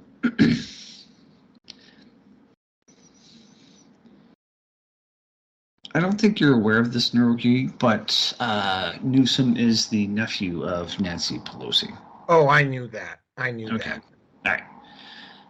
So with that established, he is of American political royalty of sorts. And I don't think that they really I don't think that they would allow too much in terms of him trying to become his own person. I mean, maybe they will, but I don't think they do, or they would. And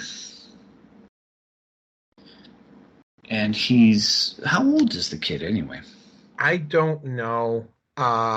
What I do know is that he's probably, if he's old enough to have his own space where Newsome was shocked that he was listening to this, that would make him either at the very least your son's age, or probably is maybe his size like 16, 17, like almost ready to finish high school. Okay. Well, and if he's going to be going to a private school, which that family is worth so much that they would do that, he's going to be around like-minded boys as well, and that's probably where he got his exposure as well too. Oh, I'm going to point out something else too, right? Mm-hmm. I mean, he's growing. I mean, the public education system, the media, most of the people that Newsome is supporting. I mean, he's seen the hypocrisy that they're engaging in, right? And if he's even in a private school, he's probably been told that he's bad just for being a white male from the time he's been old enough. And that's part of the reason why the Manosphere is just absolutely taking off right now, is because, I mean, you're reaching that point now where you've got an entire generation of boys now who are starting to turn into men, who are like noticing this and like going, like, this is wrong, right? They're starting to figure it out. Yeah. So it's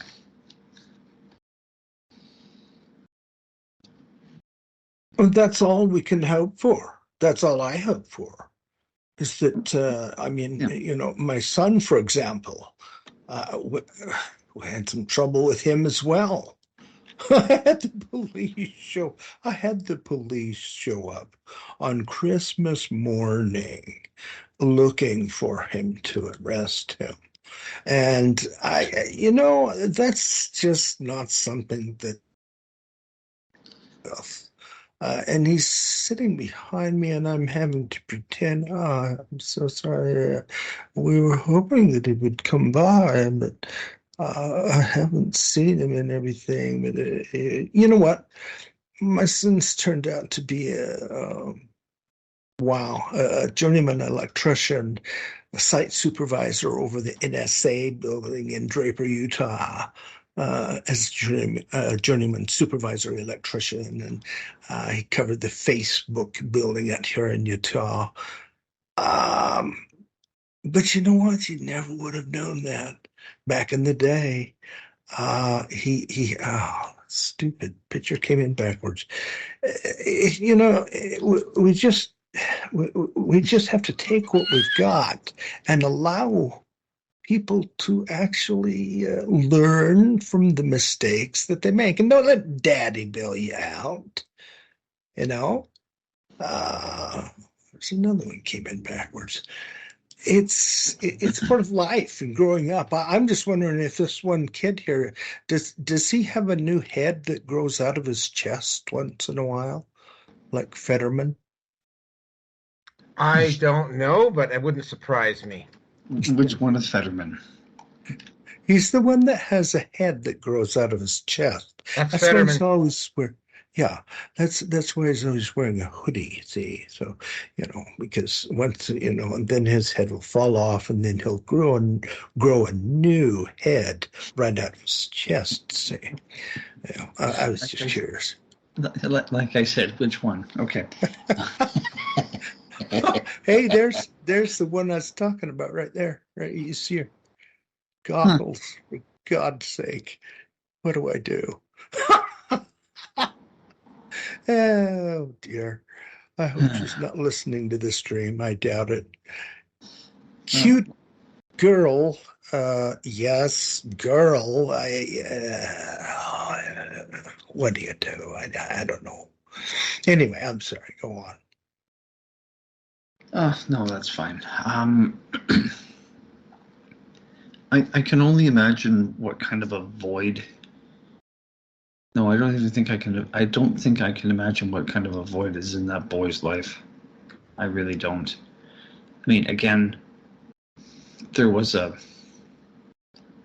boy lover pedophile symbol that Newsome had on his Facebook page. I can't remember what it was, but that triangle, it was there. It wasn't very big, but it was there. So I'm hoping that, especially with the likes of Peterson, that he's able to provide some form of, not normalcy. He's able to help bring some kind of direction, if indirectly, in his life that he's just not able to get from his father just because of how messed up his family is. Now, this is pure speculation on my part, but I would not be the least bit surprised. I really wouldn't. So, no, it's everything I've got to say. That's all I can think of on this one because I wasn't sure where this all came from. So thank you, Naroki, for introducing this topic. And that's kind of cool. Sort of. Weird. Okay. Back to you. Okay, so and that this one we might be on this one for a while too, folks. Russell Brand. You knew this one was coming up because I told you on the last show that we were going to probably have to cover him again. So in continuation with what happens, and I'm going to go into more detail now. Okay, there was the accusations. Then there was the direct interference done by the British government on an accusation, not an investigation, not any proven facts, nothing, just random anonymous sources online leaking this twice. And the British government directly went to YouTube, Twitter, Instagram, Facebook, and Rumble, which, by the way, simply by doing that, though, they have pretty much acknowledged that Rumble is now a mainstream, is one of the big guys now. Just simply by doing that, I have to point that out. Elon just ignored the whole thing. Russell Brand is still up at Twitter, now X, by the way. YouTube, Instagram, and Facebook deleted Russell Brand's profiles on an accusation. And by the way, we were talking about another accusation that went badly for the woman that did it on the next show, which will probably be on Sunday because I want to get this done before I have to go back up north. But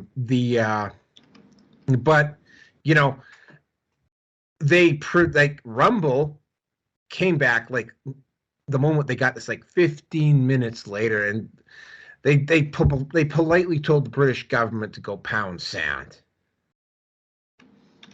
Is what they did.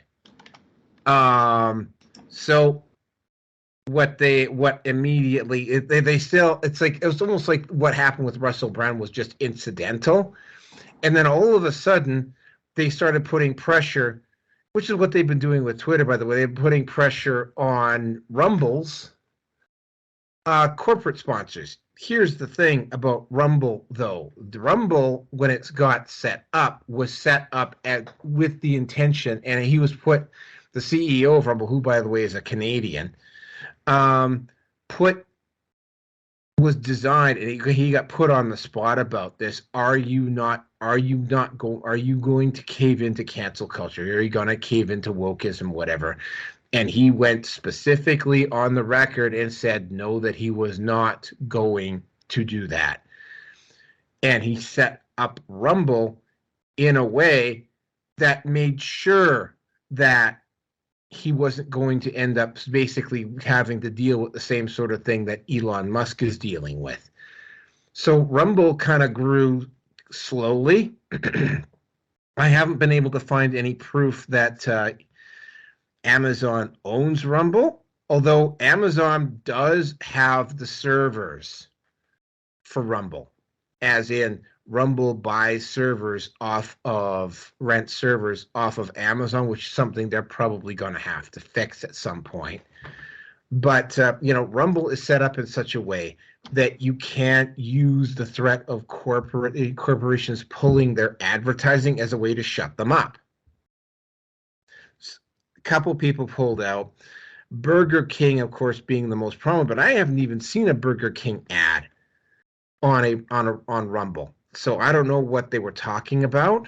It went badly for Burger King. I think Burger King is, if you take a look, I think maybe Burger King has probably lost a little bit of value lately. There were a couple of others, but I mean, Rumble is set up in such a way that didn't really affect them very much.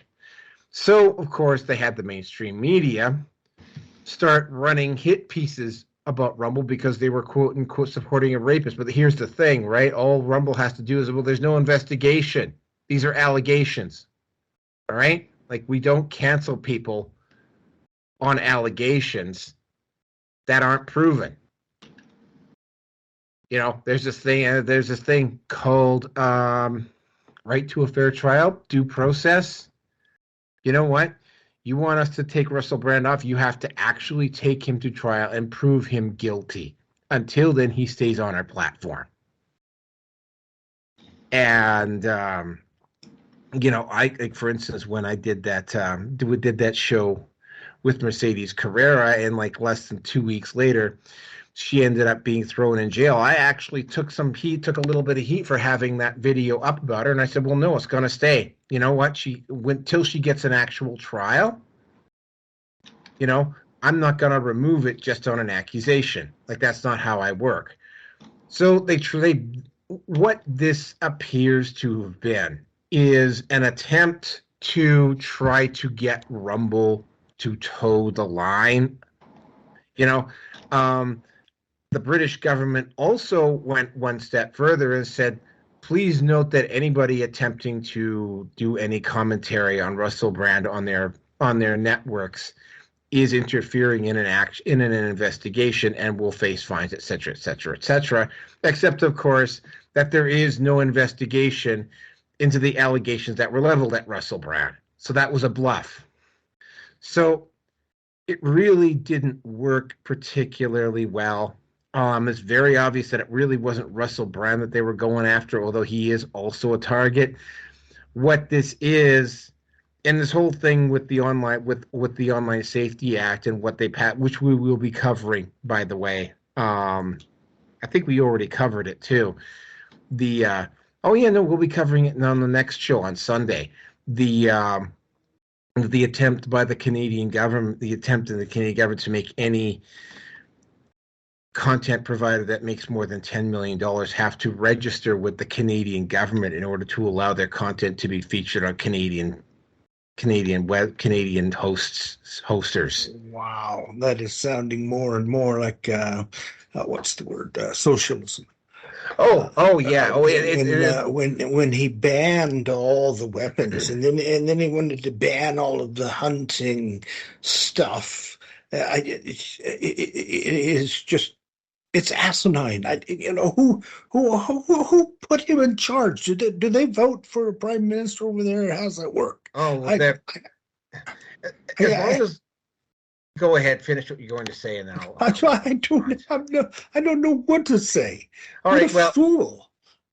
Canada, it's like Canada. I mean, as long as they can control the Laurentian Basin, I mean, they're pretty much, which is what Trudeau's been attempting to do, is basically control the Laurentian Basin, that area between Quebec City and Windsor, that long stretch, which probably comprises something like 60% of the Canadian population is in that area of the country. As long as they can control that, especially if they can control the metropolitan areas, and that is one of the big differences between Canada and the United States. Canada is much more urbanized than the United States is because of the weather and everything else. There's not a lot of temperate places. Like the winters get cold, so yeah, there's more people living in the big cities in Canada than there is in the U.S. So if he can control the cities, then he pretty much has control over. Well, I mean, he's trailing Poilievre by 12 points anyway. But I digress. You know what they're there's two more bills coming up, by the way, that are going to make things even more restrictive for independent media in Canada, which I don't want to get into right now. We'll get into it more on Sunday. The whole thing is that this was an attempt to try to get Rumble to toe the line, because as it currently stands right now, Biden, the Democrats are not going to win in 2024 as it currently stands, unless there's somehow which is also why they were trying to push this vaccine thing so hard too. They're doing everything they can to try to reestablish conditions as close to what they did in 2020 in order for them to win again. Yes, Mr. Anderson. I just wanted to let you know that I'm really kind of wiped out. I'm going to have to step out, but it's been a joy to jump into your show for a moment and share some views and that. But it's been a pretty long and terrible day for me. And I'm used up. So thank you, gentlemen, for having me on your show. Have a good evening. Yeah, no problem. Our pleasure. And there you go. Yeah. Good night. All right. So the whole situation here is that, they, of course, ran all the smear pieces, except, of course, that Rumble was also expecting that. And they didn't lose any traffic at all. In fact, if anything, they gained. They gained publicity. So what this was basically a clandestine attempt by the powers that be to try to get the alt media to toe the line before the elections, because the only thing keeping Trudeau around right now is Jagmeet Singh, and even given the leftist predilections of the NDP, Jagmeet, again, getting specifically into Canada here, Jagmeet Singh has clearly looked the other way on a couple of opportunities where he could have come out smelling like a rose by dethroning Trudeau and chose not to do it. Jagmeet, it wouldn't surprise me at all if Jagmeet Singh in the next year or two faces really intense heat for basically being too much of a stooge for Trudeau. Yeah. But yeah, the whole thing with Rumble, and Rumble has arrived. Rumble, this is basically a symbol that Rumble as a platform has arrived. It is now mainstream. The Republican Party in the U.S. streamed their debate online exclusively with Rumble, which is pretty much an endorsement right there. That's it. They're mainstream, right? Like they're not fringe anymore. Odyssey is going to probably get there in the next year to 3 years itself. So Odyssey is going to get there soon as well. BitChute, I do not understand why BitChute continues to operate in Great Britain, but they do. But BitChute will eventually get there as well. Although, again, with that government there, you never know. I do not understand why BitChute has just not packed up and left, to be honest with you. Why they haven't pulled a Tate and just moved to a country that's less restrictive. But, the the way they reacted to Russell Brand and how they're dealing with the situation, it looks like I'm just gonna say it was an orchestrated attempt to not only take Russell Brand down, whom, by the way, has been over the target. By the way, it wasn't all that long ago that Russell Brand was the darling of the left. Like, really not all that long ago. He was also married to Katy Perry at one point, so he got to smush his face into her lovely bazooms, and I don't have any problem saying that about Katy Perry. Yeah, the woman that sold her soul to the devil. All right, whatever. All right, and so you know what? With that, I'm going to turn it over to you, Rearson. Well,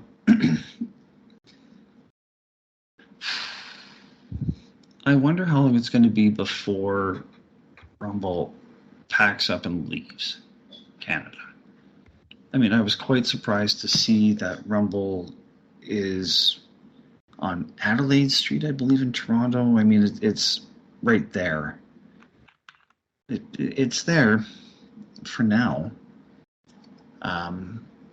Although, as I said, for how much longer, I don't know. And again, having partnership with Dan Bongino he's the only one that I know of that's one of the visible faces or investors in Rumble. As you said, Rumble's over the target. What the target is, I'm sure it's a lot of things. And I'm glad that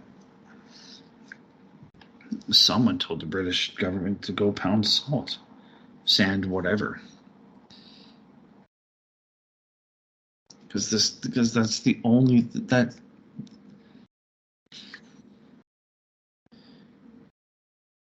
Not that it didn't happen before, but it was rules for thee, but not for me. And something that we're all going to, a lot of people, I'm sure, at the end of the day will agree on. Not that I like it, but it's just the way that it is for now. I'm surprised that they haven't had more censorship bills or action taken against them. But if they were to do that, especially with fucking drunk Justin, Mr. Coke himself, I'm sure that if they were to really start to apply that, they would apply the screws to Rumble, that it's going to it will be a very public, messy ordeal for the government. I don't think that they're going to win. So I think that's why Ottawa has not touched Rumble very much, if at all. If you need to go make yourself some sort of a drink and settle your throat if you haven't already, man, go right ahead. And I'm glad to see that the CEO has told, like I said, has told Downing Street to go get stuffed, because he's probably of the opinion that if I let this go, then there will be the next one will be easier. The other one, subsequently, it's going to be much easier to just say, yeah, sure, whatever, and turn a blind eye to due process. And Brand has been very outspoken about the pandemic, the scamdemic, and everything else related to it. Now, again, he was part of the in crowd, so I can only imagine. Well, I have no idea what he knows that you and I can only speculate on, at best. So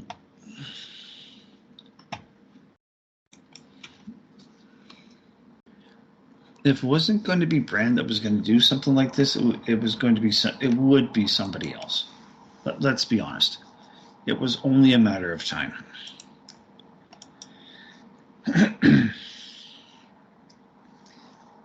And what he gains from all of this, I don't exactly know, and I'm not too worried about it at the end of the day. I have no doubt that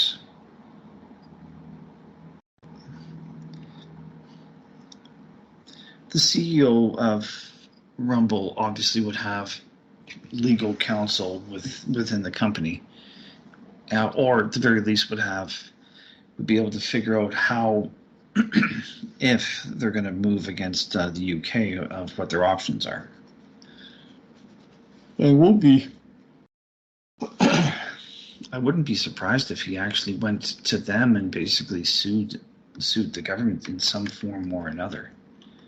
Not necessarily for the clicks or the likes, but just to drive the point home that, simply put, you can't keep doing this shit.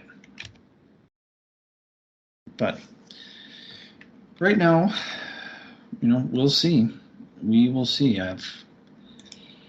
It will be interesting. That's about all I'm going to say on that matter, my friends. So let's move on.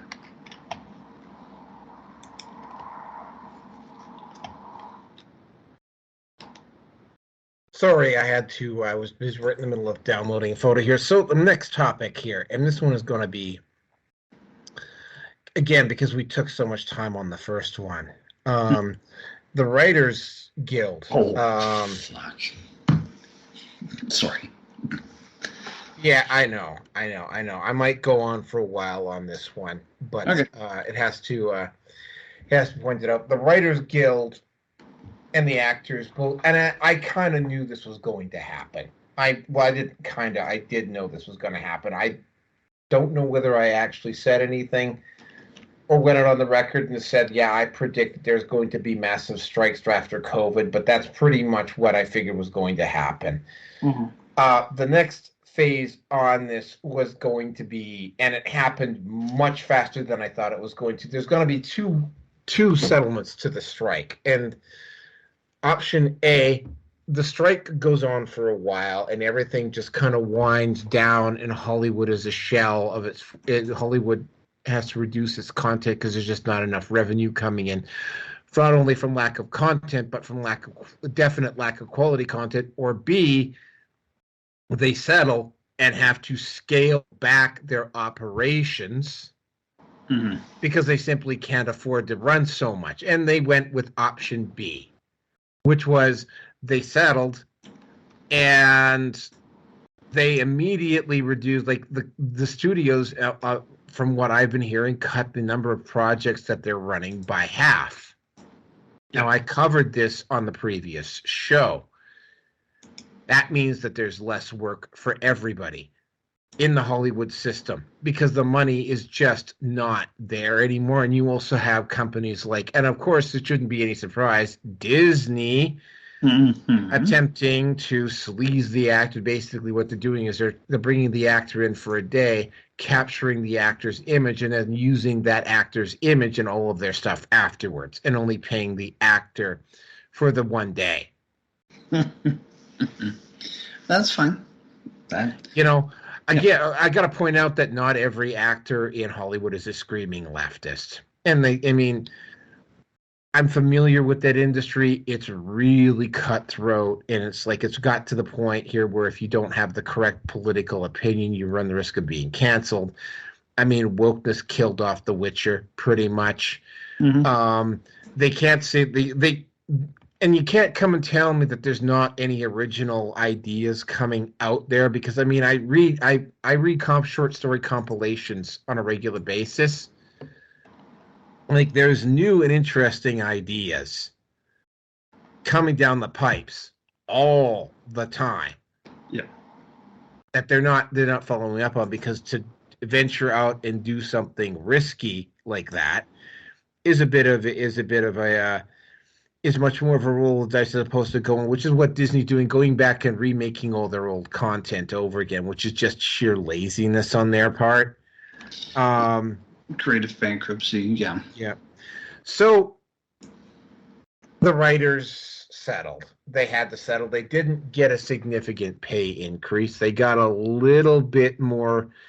They got somewhat more fair labor conditions, but here was the trade-off. All right, and here's the trade-off. The studios, the executives, and whatever have the way the contract has been designed now. This really bad habit, and I'm guessing there's probably enough people in Hollywood who were aware of this problem and needed to be fixed, that they damn well went out and fixed it. Mm-hmm. The issue of woke writers failing up. Yeah. They took the studio side took great pains to make sure that system that was in place has been greatly reduced. So while there's going to be less content, it's expected that down the road you're going to start seeing. It's going to take a while for this to kick in completely, by the way, because I mean, like, what they basically did is that it's sort of like, okay, yeah, no more. Like, when you write stories, you write stories. You don't socially grandstand. You don't preach. You don't get up on a soapbox. You tell a fucking story, right? That's gonna cut. And if you continue to act that way, we now have a clause that allows us to get rid of you. Basically, you have to produce a decent product, or you're fucking gone. Is what it boils down to. Well, perhaps not so much gone, but yeah. I mean, we just won't accept any more of your craft anymore until you. No, it's basically what's going to happen is that this wokeness in the writers group is going to start getting weeded out. It's going to take a while for it to happen. Conversely, though, what's gone on is that Bill Maher and Drew Barrymore and maybe a couple other people chose to cross and said they were going to start their shows up without the writers. Yeah. Well, I mean, I usually don't have anything written down for this show. It's usually just off the cuff. It probably means that I've made some mistakes on my facts over the years because sometimes I can't remember a name or whatever. In fact, Pearson knows I forget names all the time. But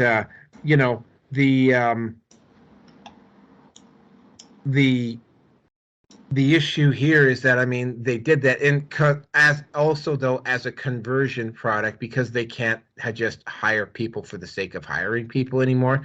The number of shows being done by the studios has been cut by half. So there's less work. So you have to actually come out with a good product. At least that's what the new and they got a bit of a raise for the ones that are actually. So if you actually are a writer in the union, that's good. That does their job. That comes up with really good creative stuff on a regular basis. You're going to thrive now. But if you're one of these woke idiots who gets up on a soapbox and whatever, and none of your stuff actually ever works, you're eventually going to be gone. You're going to eventually start seeing this with the studios as well. The same thing's going to happen with the actors, right? Like Ziegler, for instance, her acting career is probably over. I mean, she's got the prequel to the Hunger Games, which is, of course, another fucking remake, right? But I mean, she makes Brie Larson look sane by comparison, which is saying something because Brie Larson is apparently a very difficult individual all around. But I mean, Brie Larson has been more or less able to keep her goddamn mouth shut, right? Like Brie Larson was generally smart enough, especially after Captain Marvel, to not be the cause of the show tanking, which is exactly what Disney did a hell of a job of it with like not actually having dwarves and having Snow White not be white. But Ziegler's acting career is probably done. Right, Yeah. like she'll probably get some acting. She will get some acting parts, but she's never going to be like mainstream. She's not going to headline. No, she's never going to headline. She did it to herself, right? At least Brie Larson, despite everything she did, at least Brie Larson will. I mean, although apparently there's rumors that Brie Larson is also kind of made things difficult for herself. She didn't do it nearly as bad as Rachel Zegler did. So yeah, Hollywood does appear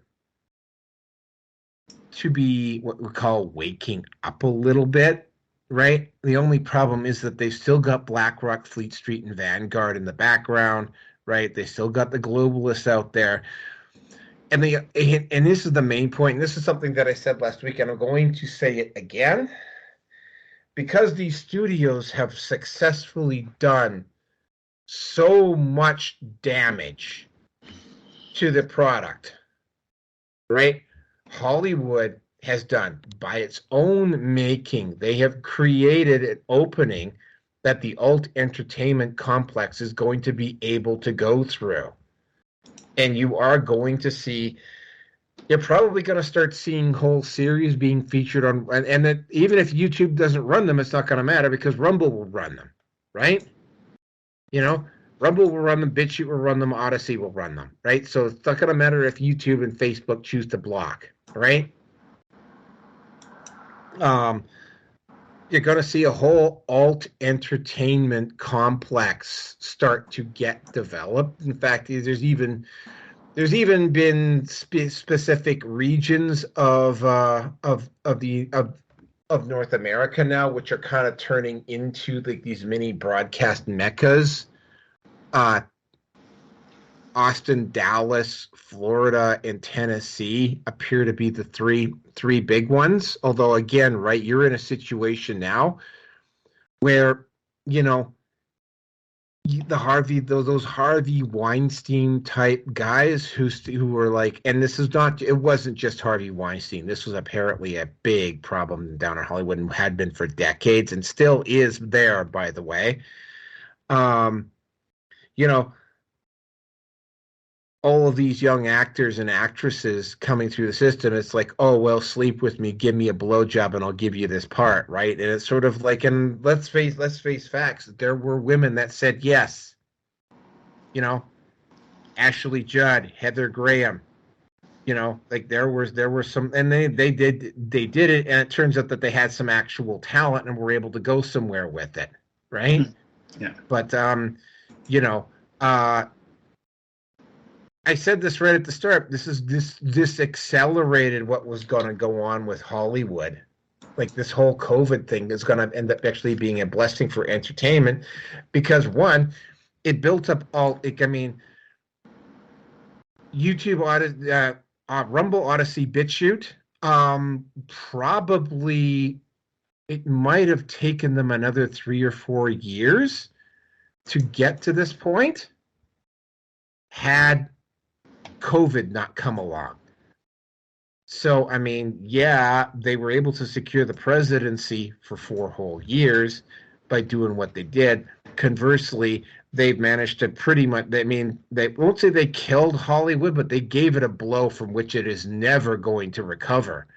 And now Hollywood is now, for the first time in probably, there were some local independents that were able to kind of build up local content via public broadcasting. Mm-hmm. But now you've got the internet. Now you'll start seeing more PewDiePies out there. You'll start seeing more people get up, especially when Rumble's following starts hitting around the 500 million mark, which probably won't be that far off. Rumble has 100 million current active users, which is not, it's only 10% of what YouTube is right now, but 10% is a lot, and they got there much, much, much faster than people were expecting them to. And with that, I'm going to turn it over to you, Rierson. Well,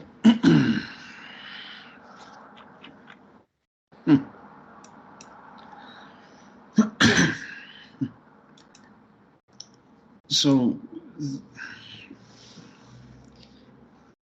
well, this is what Disney needs, and I can't stand the company right now. And with the way that Ahsoka has transpired as a series, okay, I'm going to catch flack over this, but you know what? I don't fucking care. And there's a certain individual that's going to be riding my ass in this one. Did I watch Ahsoka? No. Why? Why would I want to give a company that still has a massive pedophile problem my cash? That's my first argument. Again, James Gunn implicated himself for being a pedophile, deleted very, very, very questionable tweets, and got rehired. And again, I have to say that Guardians 1 and 2, I saw them, I liked the movies, but I will never watch them again. Ever. But, I mean, there were other problems as well, too, with Hollywood. With fucking what's-her-tits. Fleabag. That twat for Indy 5. Kathleen Kennedy. Oh, no, she's gone. No, the actress. Oh,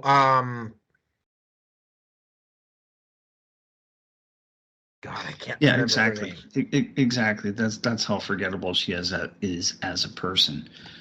She was given something like $20 million or $200 million over 5 years for creative writing content. I'm sorry. I mean, fuck. I remember back in the day when I was living still in Ontario.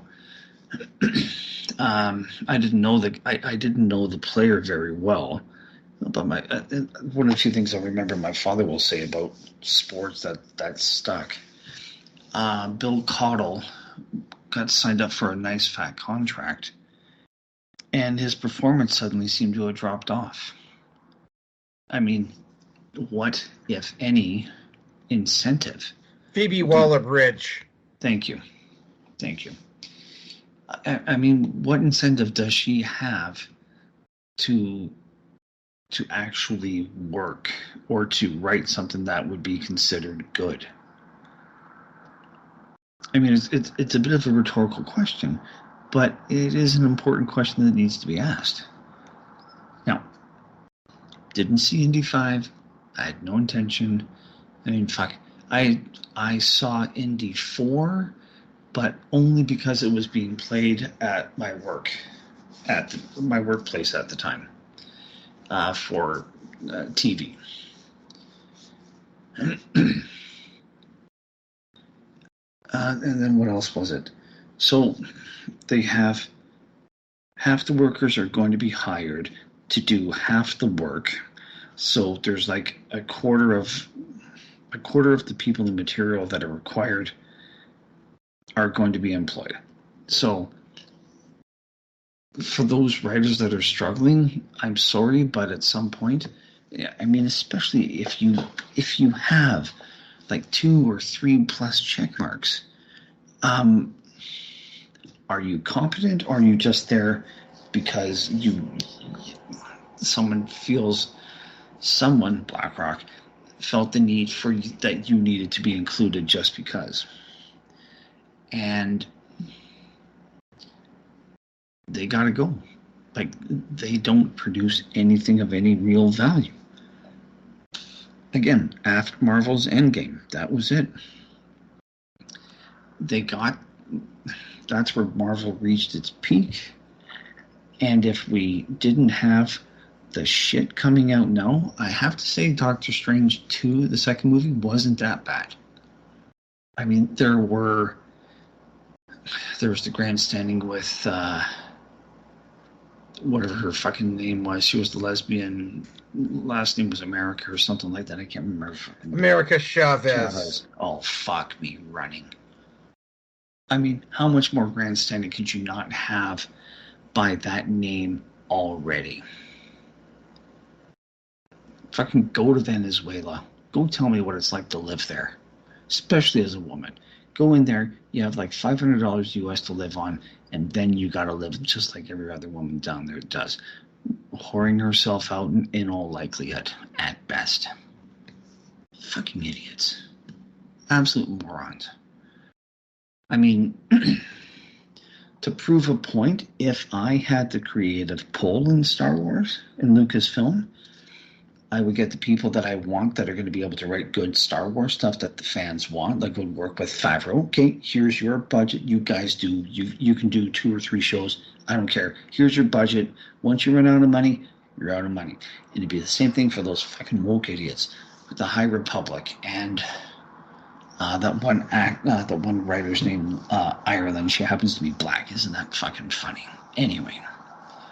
Get her and her fucking group. Okay, you've got the same thing. You've got just as much. You can do whatever you want. When the cash is gone, the cash is gone. You're going to do your reshoots. That comes out of your budget. I don't care. But then again, Hollywood is also notorious for fudging the numbers just as bad, if not worse, than fucking Enron. So, as a worldwide institution, and I think that's not a bad word to use, because it's absolutely insane to be in there.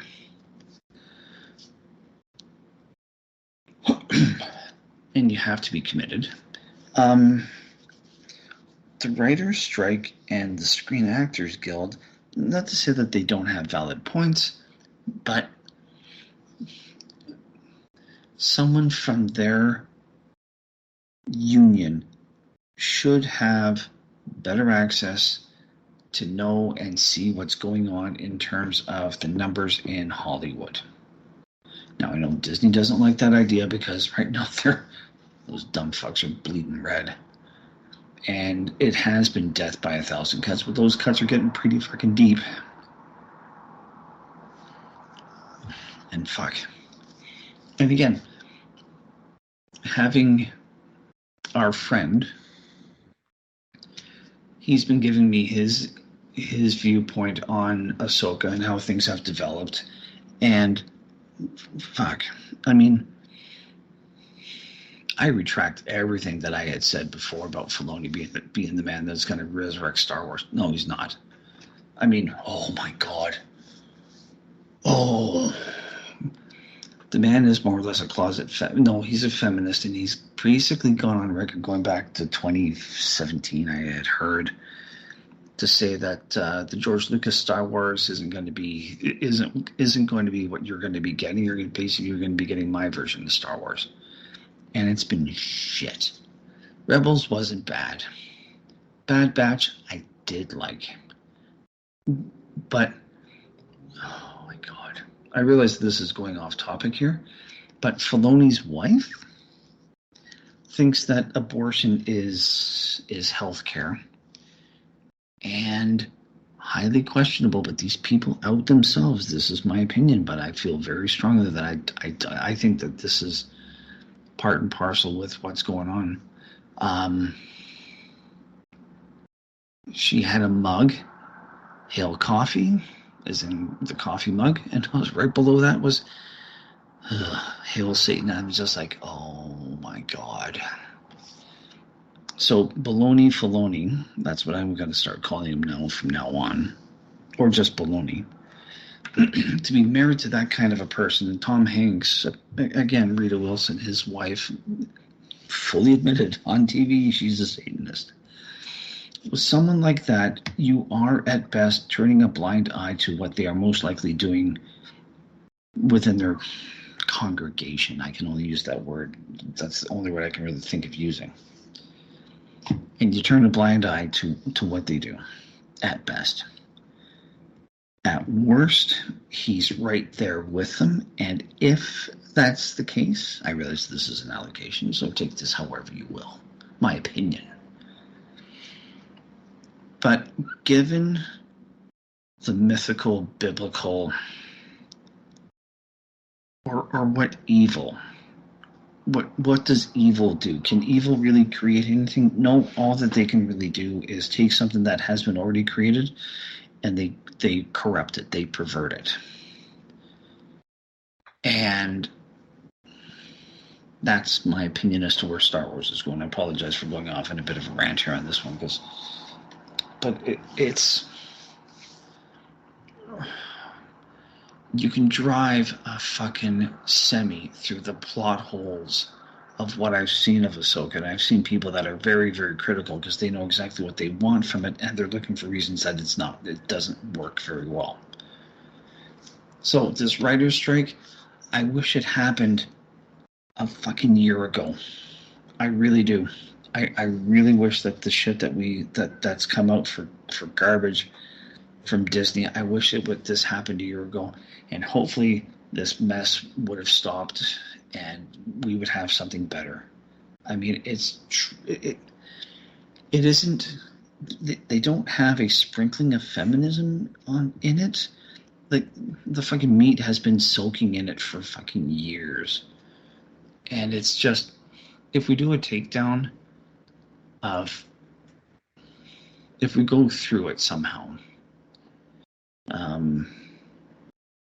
maybe when you're down, I will actually reactivate my sub for Disney Plus, and we'll watch it. We'll watch it together, and I already know how bad it's going to get, but we'll rip it to fucking shreds and use that as an example as to why this Hollywood strike had to happen. Maybe I should just I won't say get a hotel room somewhere, and that's not a bad idea. Could come by, and I just and we get pizza and we get pop, and you know what, sure.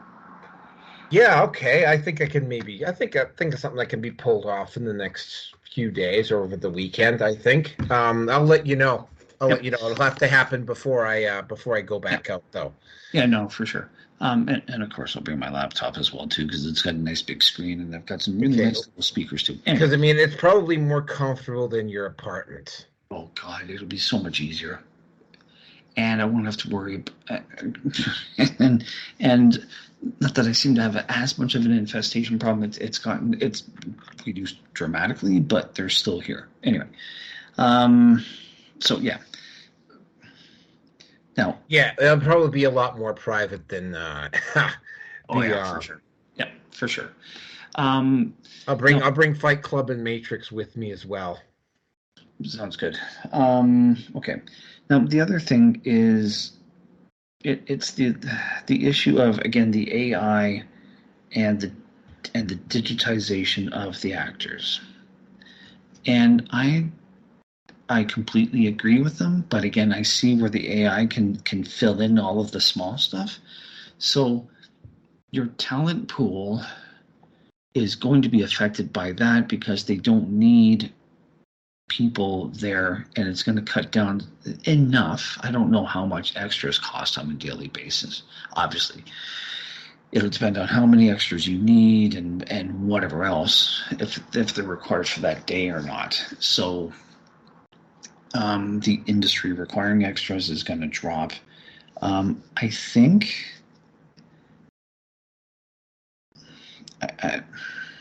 I'm of the opinion that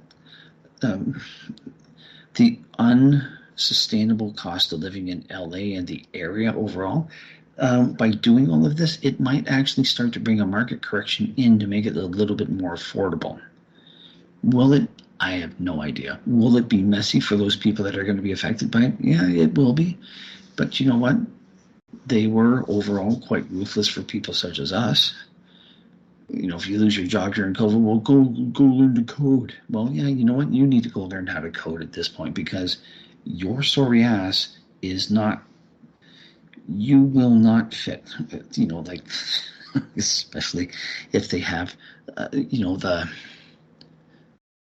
the pastel flag colors dyed in their hair. As far as I'm concerned, there's the door. Good luck.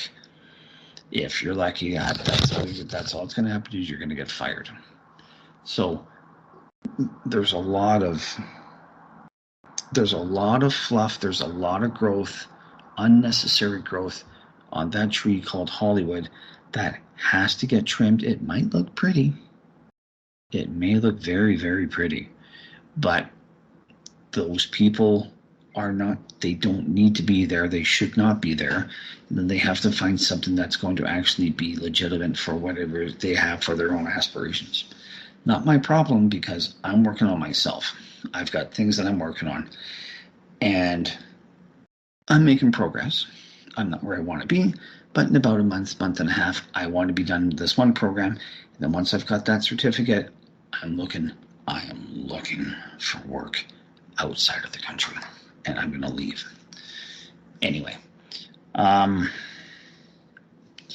I'm going to completely agree with you. I think that this writer's strike and the rolling back and the realization that the money is just not there for what they wanted to do, that's probably going to take, at best, about 5 years. Sorry, I'm expecting about 5 years for it to see the fruits of this painful labor. Take that however you will. The fruits of that painful labor, and we'll start to see some goods. We'll start to see some stuff that's going to be more normal. But I mean, it's also quite likely that Hollywood could also be completely upended and thoroughly routed and gutted because of the Harvey Weinsteins at best, and at worst would be like the pedophiles, and how deep that rot is within that area. Well, here's the thing. I mean, it's like there's several actors that have alleged to knowing about it, but none of them want to come up and actually name names, because if they start naming names, their career is effectively over. Oh yeah, right. Well, at best, their career is over. At best, if not, their life is going to be over, because they don't. Started to see the pushback with Disney, especially. I mean, there's that picture of that guy dressed in a dress at Disneyland in Florida, and it's one of those things of kind of going, if I had a daughter and she wanted to go into that store, and be kind of like, honey, let's go somewhere else. That's the crap that's going on, and that is the best face possible for that kind of rot. Now, I probably sound hyperbolic, and that's fine. I'm going to be hyperbolic just because I can. But Hollywood connected, and again, we talked about this. I brought this up last week about Iger being so heavily connected to the Democrat Party. If Disney has a pedo problem, I think it's quite logical that we could extend that issue to Washington or Gavin Newsom's office, or wherever there are powerful people that are of the same mindset. Birds of a feather flock together, and believe me, pedophiles are out there to protect each other, because if one big person goes down, that is likely to bring down that whole house of cards. So they are, my opinion, they would be very fierce. They would protect those wagons so fiercely, and they would. If any actor steps out of line and starts naming names, they're not going to be alive for very long. They won't be alive for very long. So, do I blame them? No. Do I wish they would? Absolutely. But can't do anything about it. These things have to be. I believe these things are going to be brought out. It just requires time and slow, methodical execution, kind of like what happened with Nazi Germany, that the people got swayed over by Hitler. It's not to say that it will be that outcome, but you can't change society around on a dime, like what Trudeau would like to do for the Canadian economy, because that's what they do with the Chinese economy. It's a big, slow moving ship in the water, and you have to change. You have to make those turns in a very, very wide circle before people are going to change their mind. So, my apologies, man. I didn't expect I was going to go off on a tangent quite like this. But to me, the whole thing is just, it's all there as to what I see. I could be wrong. Back to you. Okay, well, I mean, the whole situation with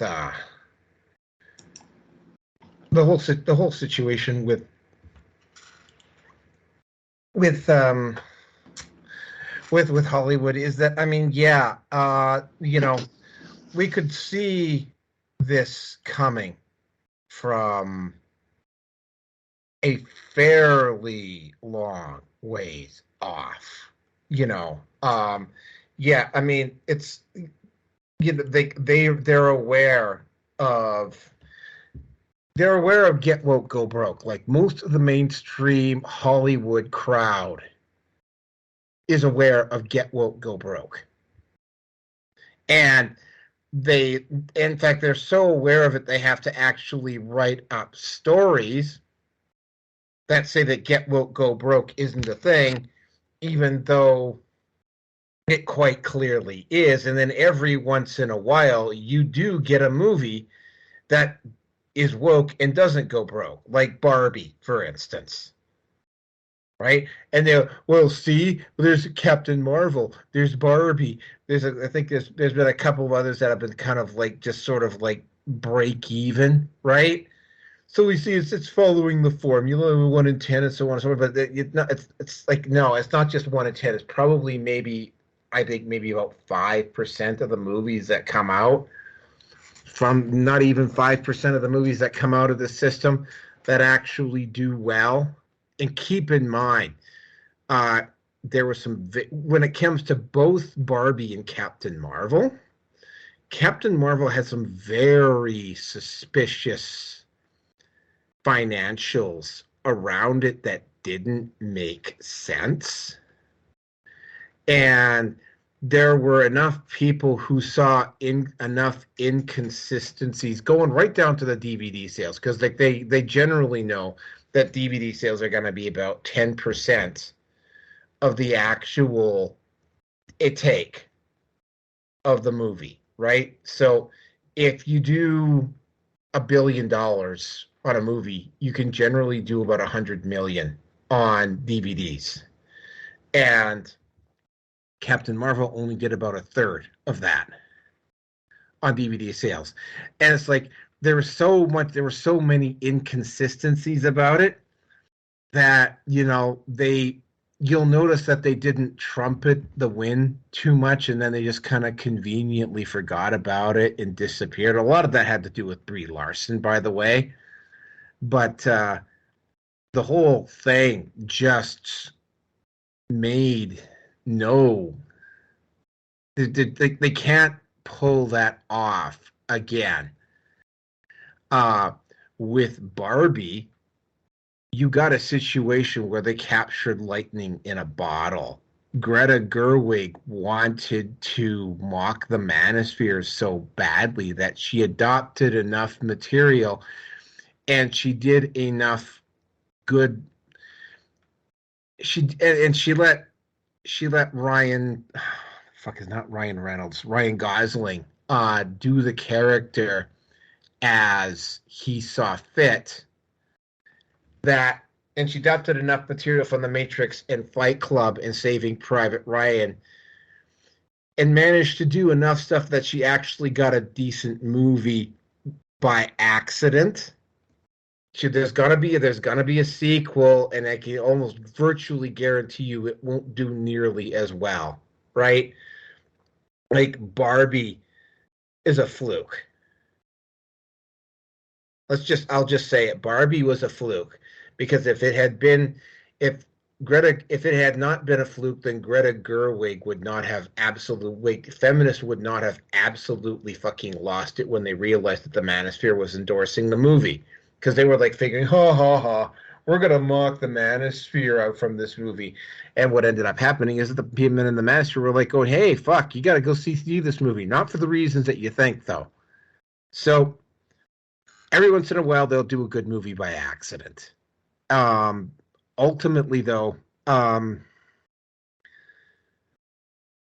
they're not going to be able, and because they did try. They tried really, really hard to try to do the same thing with the internet that they did with Hollywood. And for a very brief period of about a year or two, it actually worked until Rumble, Odyssey, and BitChute came along. And now Rumble, Odyssey, and BitChute are growing at exponential rates. Like, are they going to? Is Rumble ever going to become as big as YouTube? Maybe, but I mean, Rumble got to about 10% the size of YouTube it's very, very quickly, and it will probably get even larger. Now that it's starting to get outside of the West, it's going to get bigger even faster. And that's part of the thing that they're scared about. It's like it's going to be a process in about 3 to 5 years where you can make a movie and you can go to Rumble and you can ask that, or you can just you don't even need Rumble's permission. You can just post it up on Rumble, Odyssey, and BitChute and promote it that way. You won't even have to go and secure a deal with the theaters anymore. You won't have to worry about some woke executive at Netflix like they're doing what they did with Sound of Freedom. You don't have to worry about that, right? Like, Plandemic, as massively mediocre as that film was, and by the way, it had some really serious holes in it. People saw it, even though YouTube and Netflix and Amazon Prime and all those places refused to run it. People saw it anyway. Cassie J's Take the Red Pill. Actually, Cassie J's Take the Red Pill was probably the biggest example of that, right? Cassie J's Take the Red Pill succeeded wildly despite the mainstream doing everything they could to not make it that way. And they even tried to force Cassie J, who was a feminist at the start of that movie, by the way. They tried to pull everything to get Cassie J to knuckle under, right? So the whole thing about this movie, about this, is that, I mean, they've just created an opening for independence, and I can guarantee you there are people out there, I can think of two right off the top of my head, who are out there striving to make independent content. They might post it up on YouTube, even if YouTube decides to block it or remove it, it's not gonna matter because it'll just go over to Rumble, right? Like, YouTube does not allow Sound of Freedom on its channel, but it's not gonna matter because it's on Rumble and Odyssey and BitChute. So what can they do? Nothing, right? So these strikes were get woke, go broke. Then you got COVID, which moved everything forward. Then you got the strikes because everybody's out of money. Now you're starting to come out of these strikes, and Hollywood is now operating at a reduced level because the money's not there anymore, and they don't have the money coming in anymore, and they did it to themselves. And that's, like I said, that's going to create an opening, right? Like, you're not going to have just one Russell Brand or one Joe Rogan. Like, you're going to have like 3 or 4 or 5 of them like that. Like, you're going to have like a dozen people at that level. It's going to reach the point where the alt entertainment complex is as big as the one in Hollywood. It's not going to be centralized. Like, you're not going to have the Harvey Weinsteins out there anymore. You're still going to have Harvey Weinsteins operating in an area, but it's not going to be You're not going to see the entertainment complex just being centered around LA. Although LA will always have a prominent place, it's not going to be the place that it was before. And with that, I think we're done on this topic. There was something I wanted to add to that, but I can't remember for the life of me. And yes, we've been on it for too long. So moving on. All right. Now, this next one falls into fuck around. Everybody must eat. Everybody must eat. Everybody must eat. Everybody must eat. Yes. Everybody must eat. Everybody must eat. Everybody must eat. Everybody must eat. That's what I'm talking about. Rest well, Eddie. Rest well, Eddie. Uh-oh, look, here come more people. Let's go. Let's go. Let's go. Let's go. Crazy. Come on, boy.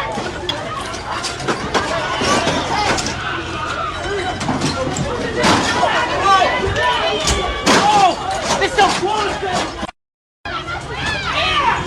Yeah, me too. Me too. This one got to look.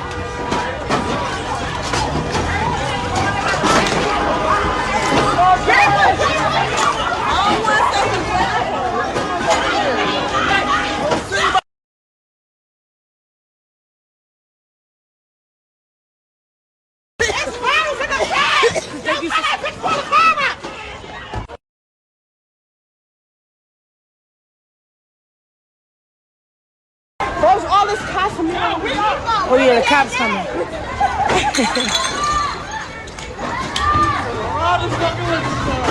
We got Meatball outside. That's not it.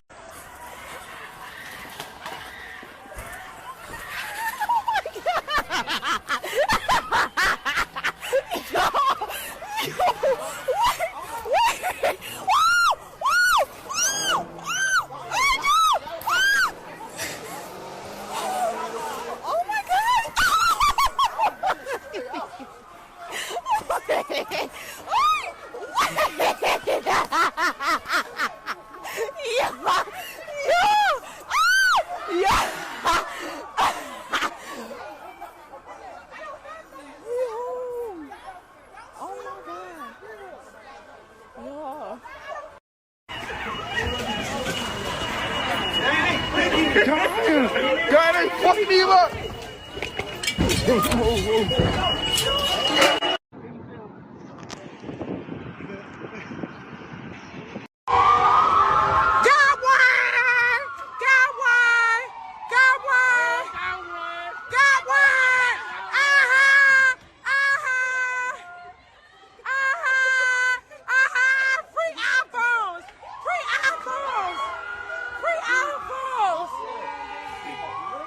Security running. Oh shit, I saw it. Yeah, Max. Yo, listen. Max, I'm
Now, there was a court case in Philadelphia over a police officer stopping What I'm guessing is that it was a white police officer stopped a black guy who decided to misbehave, and it was a fatal shooting. And there was an investigation, and they pushed really, really, really, really hard to take this to trial. And as soon as they took it to trial, the judge took a look at the case and says, "There's nothing here. Like, why did you even try to go for a trial on this one?" The judge threw it out. Immediately, like within a day of this happening, there was mass rioting and looting in Philadelphia. Now, the timing of it seemed kind of suspicious, which kind of causes me to think that this whole thing might have actually been planned from the start. But there was a particular Instagram content creator named Meatball, fat, overweight black woman, who went around, and not only did she live stream the looting, but she also participated in it. And she live streamed the whole goddamn thing, right?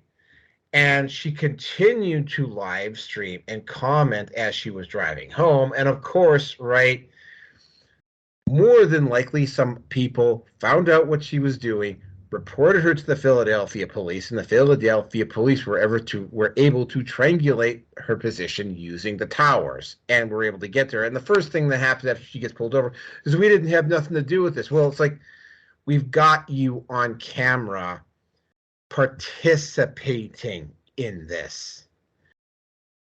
So yeah, Meatball fucked around, and Meatball found out. But here's the other part about this that really seems kind of suspicious, right? The way this all went down,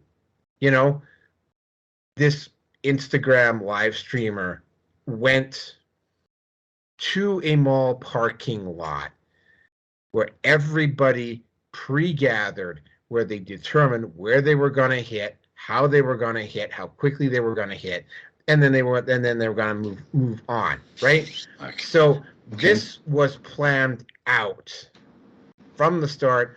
The trial was just simply a pretext. And at some point, this was going to happen.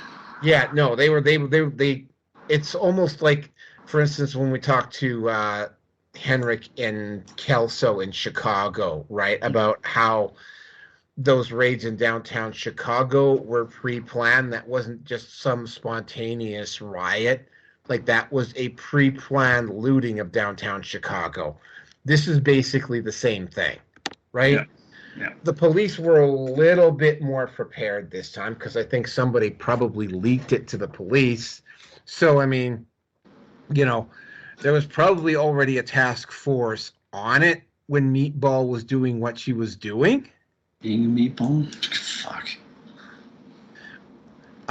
So yeah, she found out the hard way. And yeah, I do personally think that this was and again, right, this is something that we've talked about. I mean, and specifically in Chicago, in the Democrat-held controlled cities, right? Like, they want to make these riots look like they were spontaneous. Mm-hmm. But when you start to peel away the layers, like, look at what happened in Atlanta. There's that whole compound down in Atlanta, right? That they tried to make it. They were protesting that police training center, and there were people going in there disrupting training and everything else. And it turned out that was about as organic as a McDonald's cheeseburger, right? Yeah, fair enough. Or the riots in Chicago that occurred, or that incident with that spa in LA, like, or that whole situation in Portland specifically. I saw a video. I can't remember. I'm gonna have to go find it again, right? Where there's this compound in the industrial area of Portland where you have basically people living in camper trailers and whatnot, and it's like you go over and you start. And there's an overpass right overhead. There's this guy standing over in the overpass, and he's like looking, and it's like all the people that were doing most of the rioting and the damage are living in this place, and there's like a whole food, there's porta potties, there's like everything is set up there, right? Mhm. Yeah. So it's not organic. This was not organic. This was all evidence based upon what I'm seeing so far strongly suggests that this was an organized looting, aka they did this on purpose. The trial was just simply a facade to make it happen, which is exactly how the riots went down in 2020. And oh, by the way, you're going to see this happen again, albeit to a lesser degree next year. They're going to try to manufacture another George Floyd. They're going to try it again. Except this time around, Antifa and BLM are going to fall into the fuck around and find out category. GoFundMe's not going to be able to run block on anybody that holds their ground against them, right? The Soros-backed DAs are not going to be able to pull any of the stuff that they're able to pull now because everybody starts looking at who funds their campaigns. And even if George Soros isn't there, they're going to look at the source and they're going to track the sources down. They're going to backtrack it back to Soros. So the Soros-backed DAs are not going to be as effective because they don't have the cloak of anonymity anymore, right? So they're going to try to do the same thing in 20 because they don't learn from their mistakes. Everything worked so well the last time around. They'll just be able to go out and do the exact same thing again, except of course everybody knows what they're going to do, right? They might be able to do it in the Democrat-controlled large cities. But if they start going out to places like Reno or cities with 300,000 people and they try to do this there this time around, there's going to be some serious blowback. Right? So, and of course, this looting under a pretext, that is definite. I mean, we've got our ducks in a row this time. We know exactly what they're going to try to do. Like the scare tactics are not going to work as effectively, right?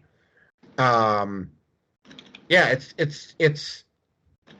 I'm going to say this basically everything from about say late May or May to about October, November. Mm-hmm. Is going to be a very interesting time in North America because it's going to affect Canada as well because Trudeau is under intense pressure to resign. I mean, he's definitely probably got some ambitious people inside the Liberal Party that are maybe, although, they might even be worse than Trudeau, right? That are probably angling to go after him because he just keeps making the mistake after mistake after mistake after mistake after mistake, and Jagmeet Singh keeps playing ball. So either Singh or Trudeau are going to face really serious challenges to the leadership of their party at some point in the next year or two. Anyway, I'm going to turn it over to you.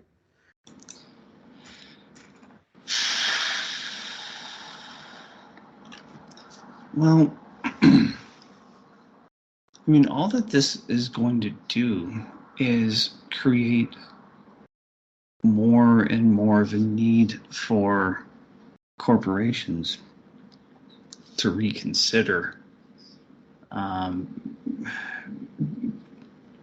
being in business in Democrat-run cities. I mean, for now, they can afford it. I mean, there's talk in Chicago of quote food deserts because they've made it pretty much impossible to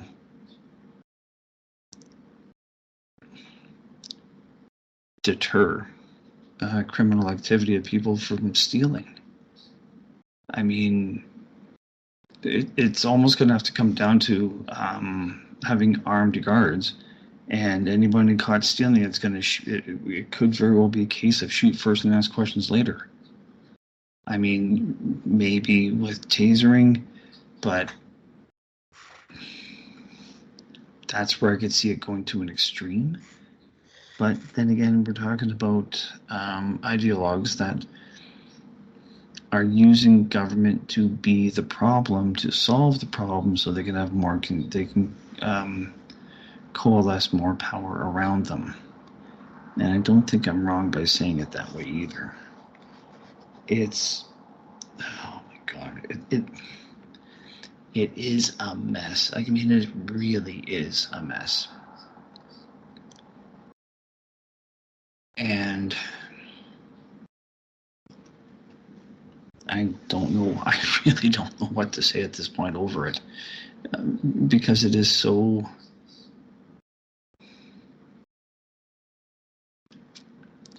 Well, okay. To use the terminology of the left on this one, I mean, it's social engineering. Yeah, and this could be construed as social engineering in its correct form. I mean, they're doing everything, they're getting it all set up, and the Hegelian dialect, problem, solution, outcome. And this is, I'm sure, headed more towards something that's going to be communist in nature, New World Order sort of crap. No, for Meatball. So she's black and she's overweight, is she? Actually, let me see if I can find her. I want to wish I could gouge out my eyeballs to take a look at this one. Oh, Philadelphia.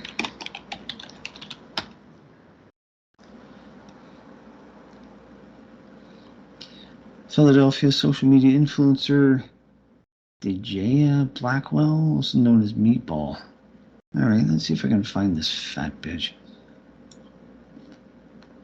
Now that I know what her name is.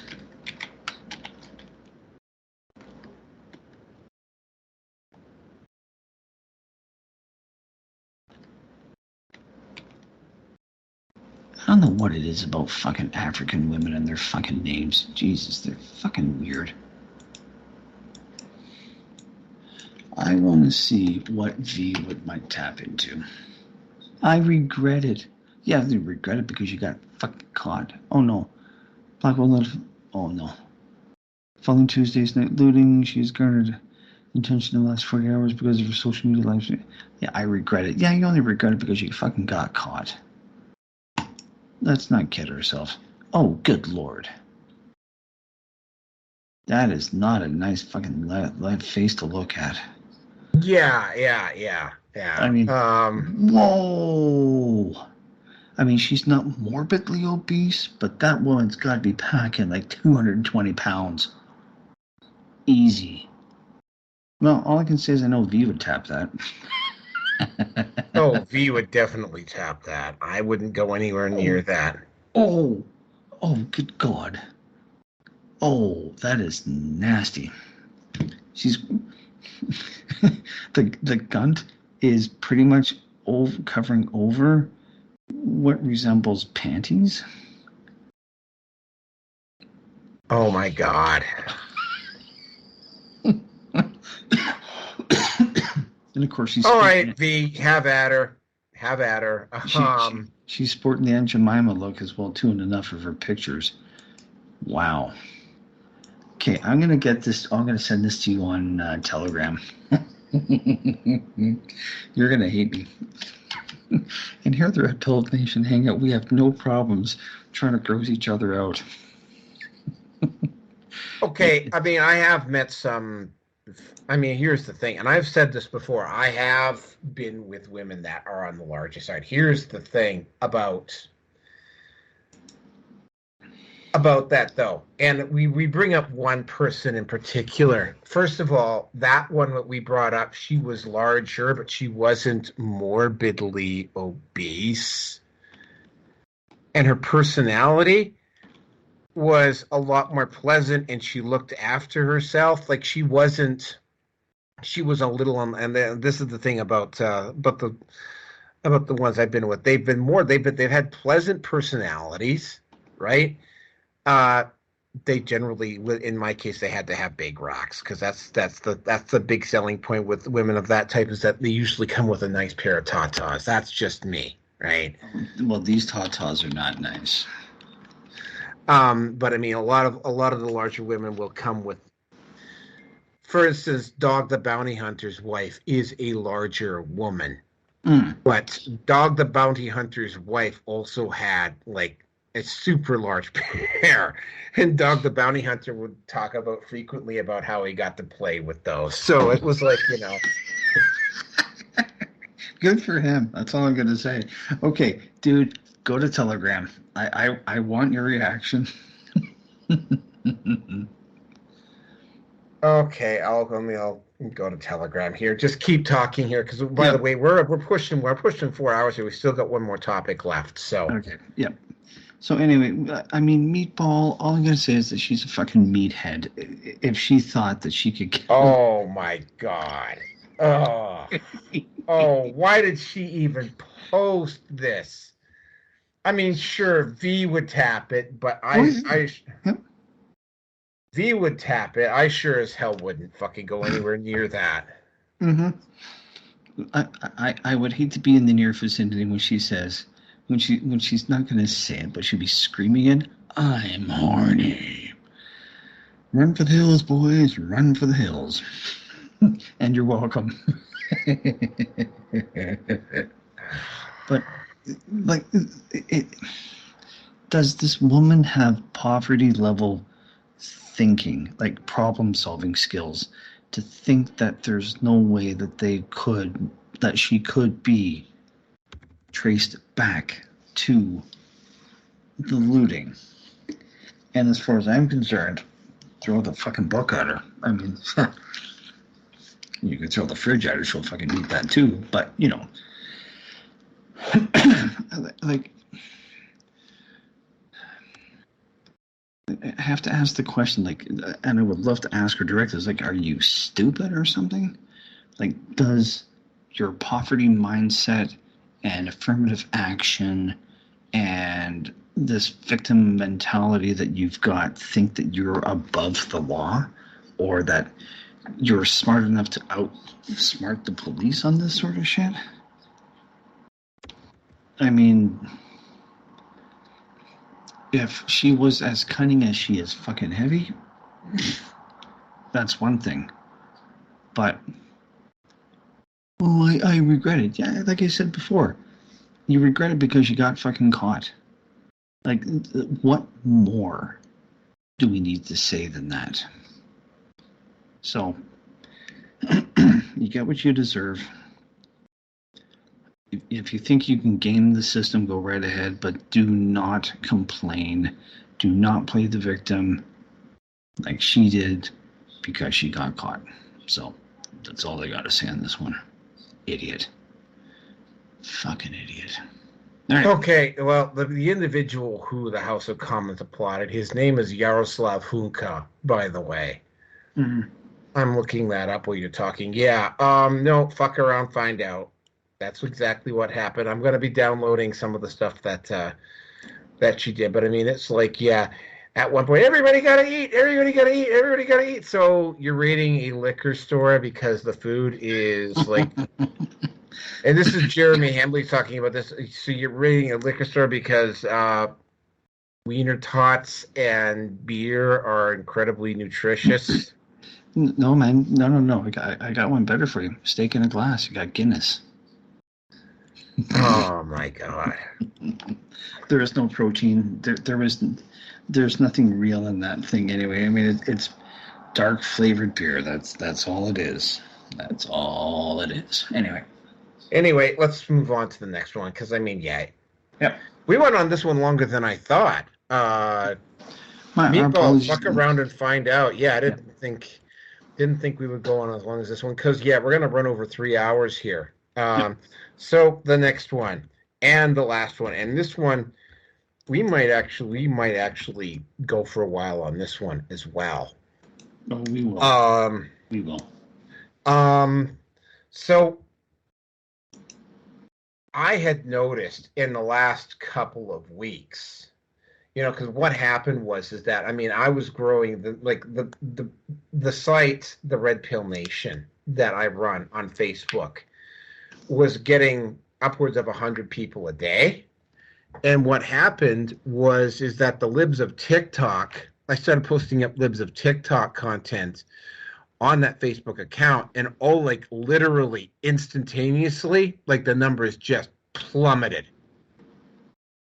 Like they just, I was ghosted.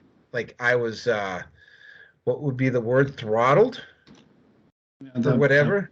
That's a good word. My content got throttled, and it wasn't showing up in any feeds anywhere, which kind of suggested that Facebook was doing everything they can to suppress the libs of TikTok. And it stayed that way up until about 6 weeks ago. And then all of a sudden, it's and the numbers have been slowly dropping. I'm not going to say I lost a lot. I only lost maybe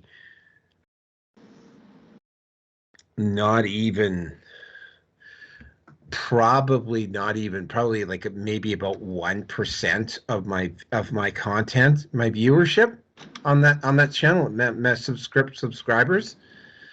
And all of a sudden, about 6 weeks ago, they didn't go up to where I was getting 100 a day, but they started going up again, right? Like I started getting probably about 5-6 a day again, right?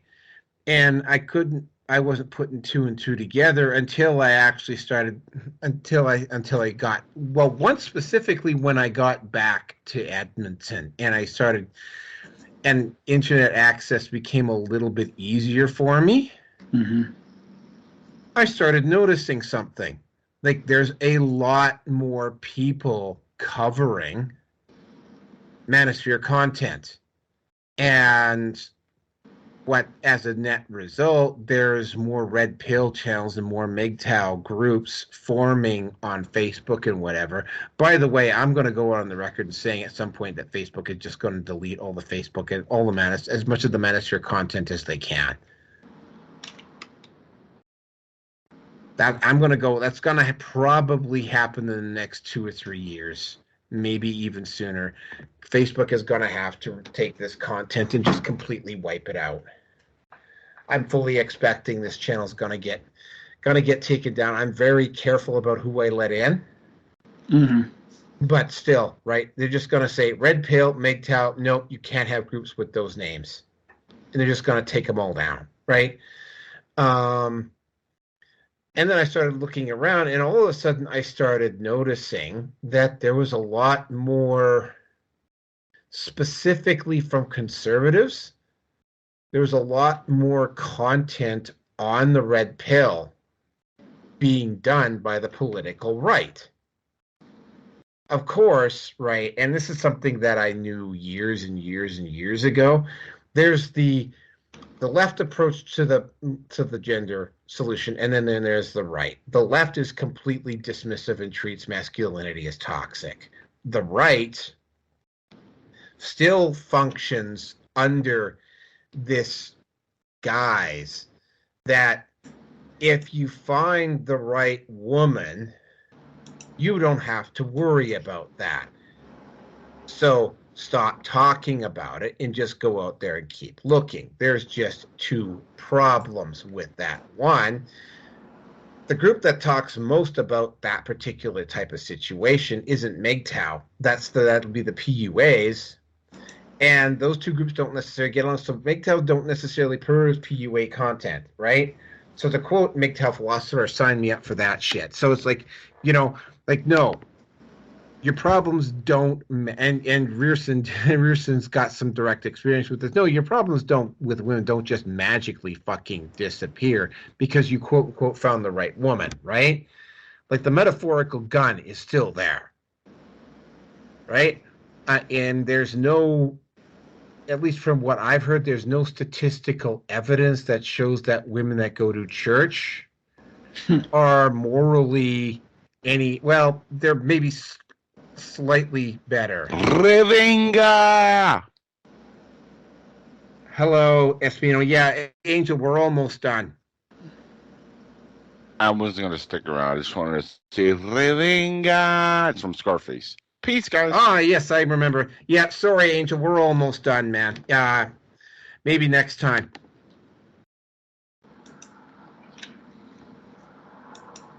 Okay, so thank you, Angel, for dropping by. So the whole thing with hold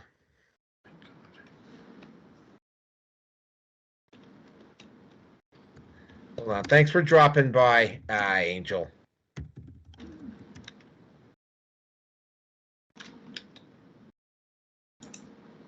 Anyway, as you were So then the whole situation is that no, you don't.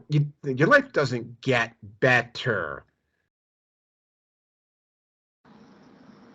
Because you get married. And it's sort of like, no, I mean, and there's no statistical evidence that shows that women that go to church are they're the only credit that I will give somebody who goes to church is that, I mean, they care enough about appearances that, you know, they will make an effort to make it look like they are, right? I don't view, I mean, for instance, I have for instance, just a couple of months ago, there was this one quote unquote good old conservative girl on Twitter, who was posting up I mean, she made a big deal about being this good old Christian conservative girl, but when you actually started looking at her content was as vicious, as nasty as any of the worst feminists I've come across, right? Mm-hmm. And she started posting up stuff about the Manosphere, and then she posted up this one where this one guy, allegedly from the Manosphere, was engaging in pedophilic activity, and it's like, but there's no link or no source. And then she's saying, well, I see this stuff all the time, and it's like, well, okay, I'm a regular peruser of the Manosphere, and I can tell you that does not happen, right? Like, do you have a link for this? Because a couple of screen captures and just simply saying it doesn't qualify. Anyway, she blocked me and she sent all her white knight idiots after me. And of course, I dealt with the white knight idiots the way I deal with any other white knight idiot. Any idiot, right? And oh yeah, there were some of them there that were just downright stupid. So to say that I mean, they're not necessarily against, but they're not for either. Mm-hmm. Now, Matt Walsh, Ben Shapiro, I can't remember the name of the other guy. There was one on Instagram here very recently. I'll have to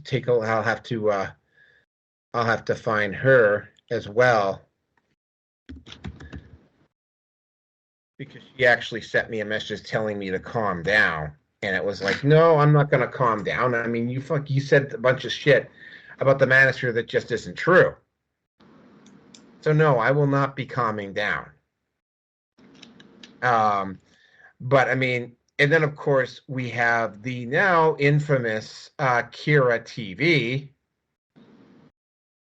who is also Bridget Fatasi. That's her name. Bridget Fatasi, that's her name. And she was also not. She was also not on. She also made some stuff comments, but then of course we got Kira TV. Now Kira TV made a video, and you got to understand, Kira TV is close to 400. I mean, I said just under 500,000. It was like 450,000, slightly under 450,000 subs. And I mean, he made a video about the Manosphere that was so bad you could like literally drive a tank through it. Right? Like you could steer a super tanker through these and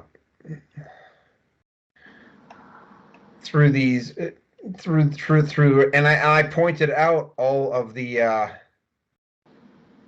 I pointed out all of these flaws, and instead of like going silent, he attempted to try to block me and shadow ban me from his channel.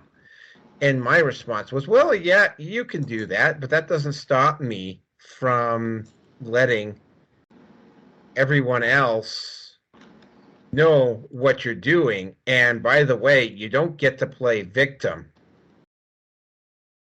when you don't get to play victim when you start getting blowback, and you will be getting blowback because you're a big channel.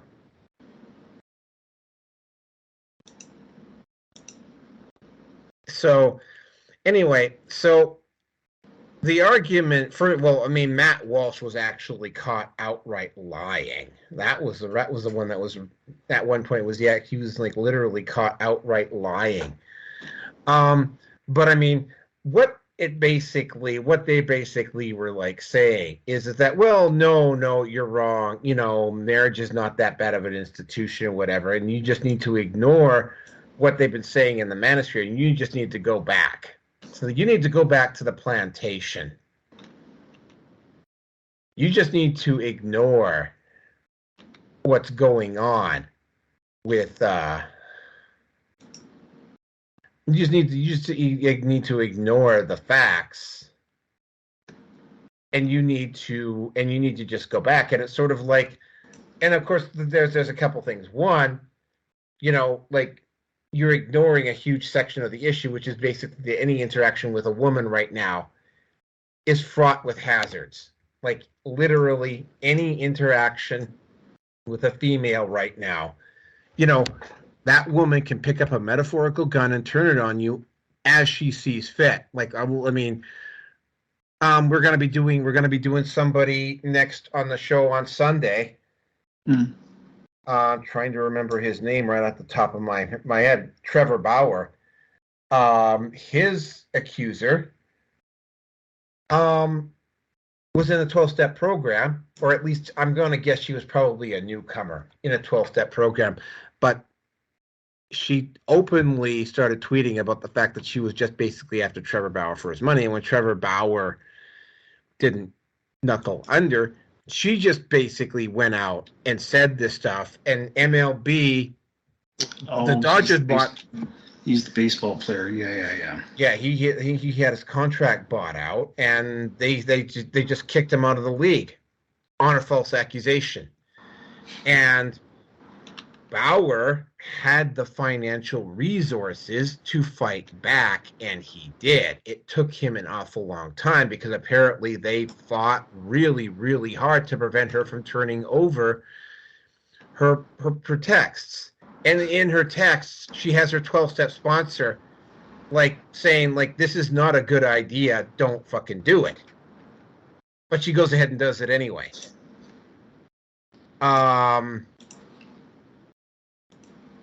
You know, so, and of course, right, did you see the Daily Wire or anybody on the right talk about that? Well, okay, I'll be fair, Crowder did mention something along those lines. He's the only one, though, right? Mm-hmm. And it's sort of like, and you're looking at this, and of course you've also got guys like Kira TV who are just like basically, and this is what I said to Kira, you didn't do a lick of research. You didn't bother asking anybody in the Manosphere anything. You just went over to some feminist sites and made a bunch of claims, and you know, you didn't bother fact checking him, because if you had actually bothered to fact check, for instance, like right off the bat, he said, well, Lily Wachowski was the originator of the red pill. And it's like, no, and she did it because of transgender sort of thing. And I'm like, no. First of all, it was Total Recall that came up with, that originally used the red pill as a metaphor. And Wachowski had 18 years before she finally tried to claim that the red pill was about transgenderism. It had 18 years, because we're talking about it in the transgender. She had 18 years to try to make that claim, and she only did it when the red pill started gaining momentum. That was beyond, well, I guess, her control at that point, right? And, you know, their stuff was, I mean, I will admit the Wachowskis did some pretty edgy content back in the late 90s, but they've never been able to duplicate it. right? Mm. And sort of like, no, you know, and it's like she's claiming it's a metaphor for transgenderism. Well, if you wanted it to be a metaphor for transgenderism, then why are there no transgenders in the movie? Damn you and this thing called logical questions. Oh yeah, no, I had a huge argument on Instagram about this. Sort of like, oh well, it's a metaphor for transgender. There's no transgenders movie. Well, it's a metaphor. It's like, well, if it's still a metaphor, then why is there no mention? Why is the? Oh well, there's lots of homosexuality in the Matrix, and I'm like, really, where?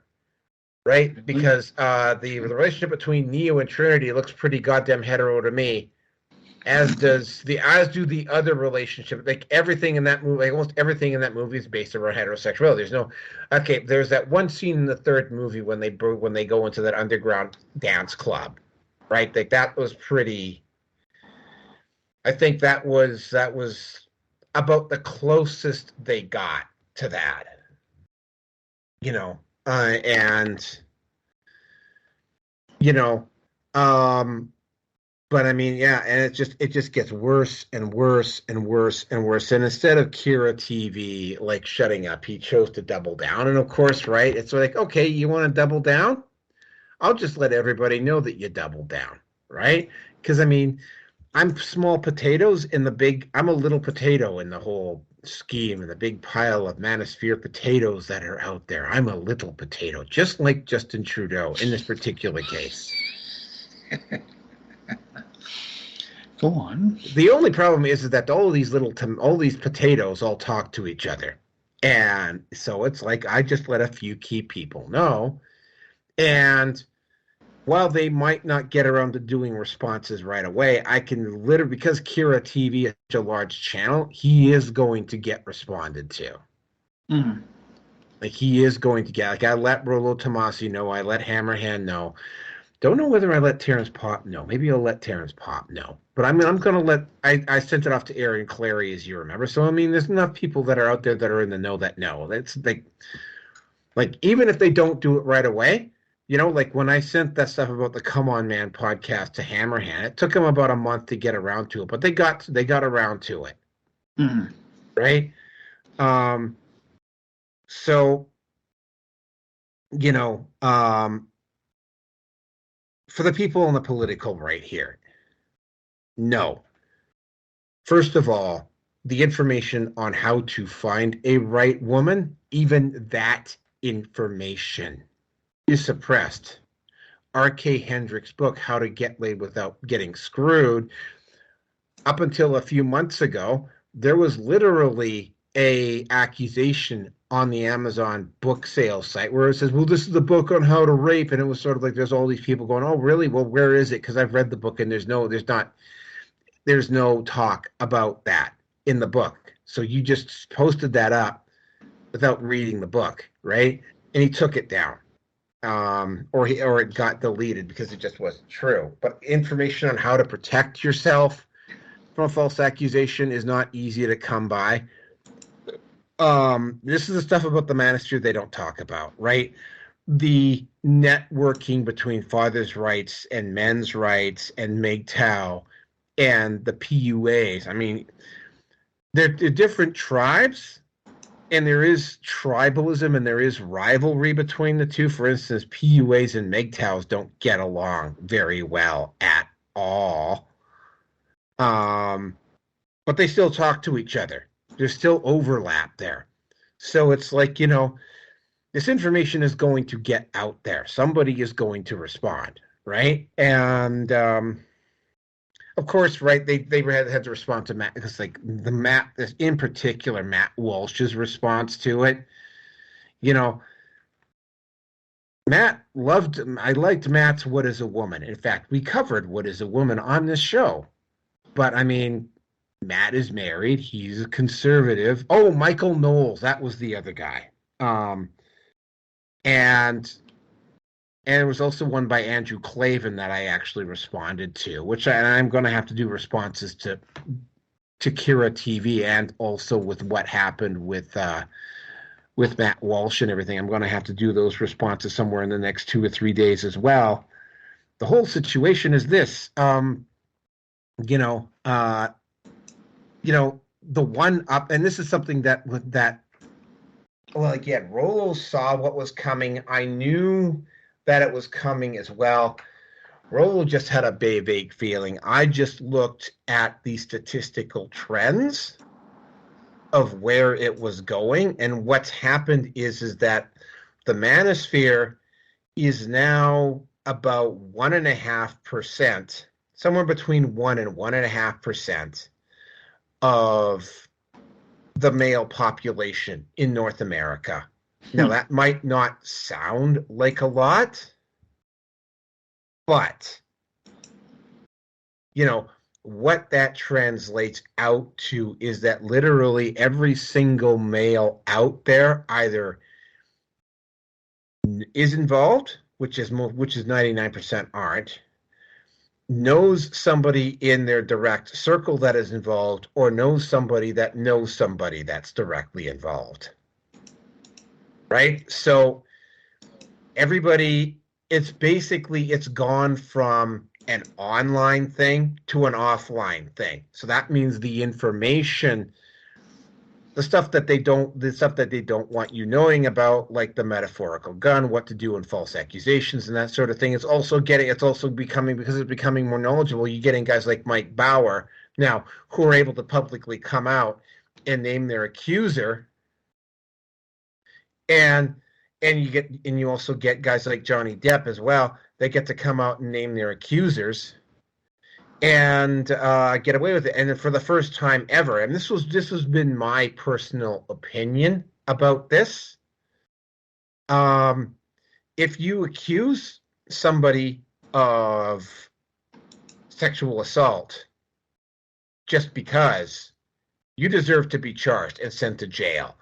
If you charge them with sexual assault or rape and they didn't do it, and they go to jail and are later found out to be innocent, the woman who charged him, who lied about it, she has to serve the exact same amount of time that he did, to the day. To the day. If you do 16 years, 5 months, and 12 days, that woman does 16 years, 5 months, and 12 days. No parole. That's my opinion on it. So I knew this was coming. Good that it's getting this type of exposure. There's a yin and a yang to it, because you're already starting to see a lot of dating coach. You're already starting to see a lot of Manosphere grifters, and the red pill's becoming more and more watered down. It's going to eventually hit the point, probably sooner rather than later, where the Manosphere is going to start becoming just like feminism. It's going to become mainstream. Like the president or the prime minister that's going to be elected next time, the president that's going to be elected in 2024, they are going to have to deal with this issue, whether they want to or not. It's a good thing. So yeah, the downside is that the political right is still clueless. And I'm going to also throw out one other thing about this. This is the reason, though, why the Republicans are going to struggle to win in 2024, because they are, to a great extent, clueless about stuff like this, right? And the aliens, I can tell you there's a lot of guys in the Manosphere that are going to look at what the conservatives are doing, and while they won't vote for the Democrats, they're not going to vote for the Republicans either. They'll just not vote, or they'll vote third party.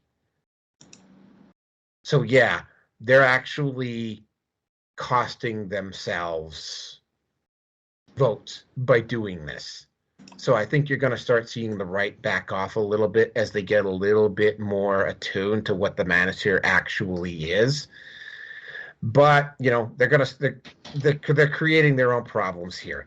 And we are at 3:23. So yeah, Rearson, you might have a lot to say on this. So wrap it up, because we're well past 3 hours now.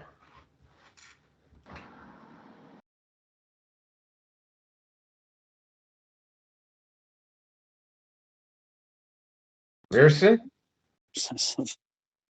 Gotta relieve myself. So I'm going to mute myself for another couple of minutes, so. What? Calls. Oh my God. Okay. All right. So, man, I just literally just finished talking myself out. All right. So the whole issue here is what's going to happen next as this progresses. You're going to start to see. You're going to start to see what's going on with the men. Like, I mean, you know, I will first they ignore you, then they laugh at you, then they attack you, then you win. So we're at the point now where they're starting to attack. And what I'm seeing specifically, are you back?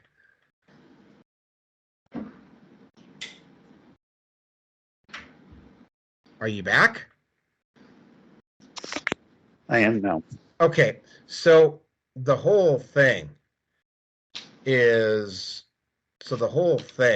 just you know, we're at the point now. So the uptick in involvement in the Manosphere, I mean, it's having, despite all of the stuff that the stuff the Manosphere is seeing, is it's bringing more attention to the issue. Mm-hmm. Yeah. Okay, I'm ready to jump on this topic. So yeah, so it's like, yeah. So anyway, continue. Well, continue. Let me get started here. Have you noticed any change in Crowder since he's dealt with his wife going off the deep end? Yeah, I have. I have specifically noticed that Crowder is suddenly much, much, much more aware of the Manosphere now. Like, he's definitely more aware of what the red pill is and what the Manosphere is about, but probably because, I mean, and while he was mocking it before, he did have a lot of people in his circle that were in the Manosphere, which is why I noticed that he didn't go after it very vociferously, even though he was married. Yeah. So, but I mean, now what's happened is that these same, because I mean, that whole thing with Crowder and the way it went down, right, with him, is that the whole thing is like, I mean, it literally followed a predetermined script, right? And that's the first thing that happened, right? First that video got released, and then all those stories got released, right? And of course, all the people who tangentially knew Crowder either contacted Crowder or contacted somebody who knew Crowder and said, no, this is what you do. You do this. You don't do this. And Crowder obviously was listening because he appears to have done these things, and all of a sudden he seems to be a lot more aware. And the thing is that whole thing with Bauer was the kicker, because that's the first time I've ever seen him talk about this, right? Yeah. And of course, Avi Yemeni is another guy who I think is going to probably become is also another guy with Rebel. He also went through a rather nasty divorce where somebody tried to use the fact that there was some domestic situation that occurred where he had to plead guilty to something because it would have been much more costly to not. Yeah. But Crowder's much more aware of it. Continue on. Yeah.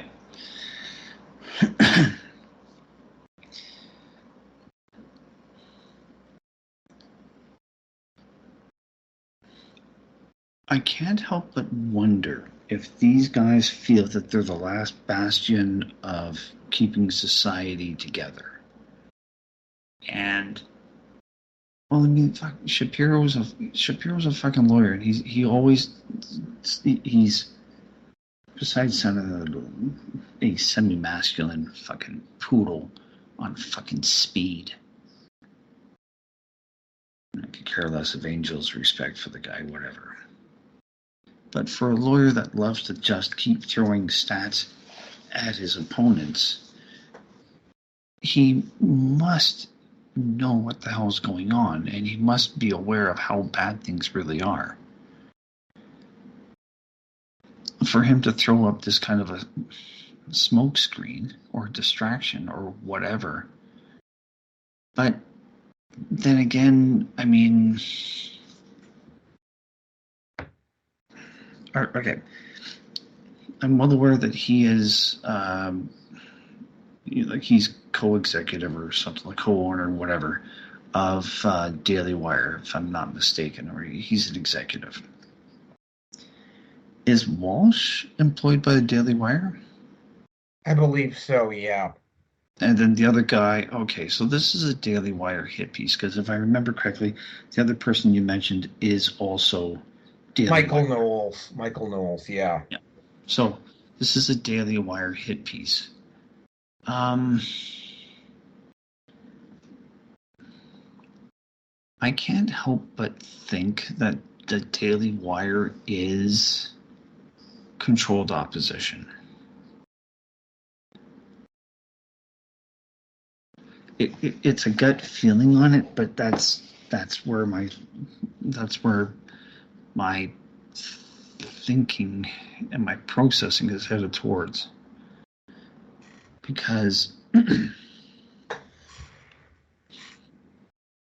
if that's the case, and the Daily Wire is controlled opposition, I'm guessing that they've been tasked with trying to discredit the movement, because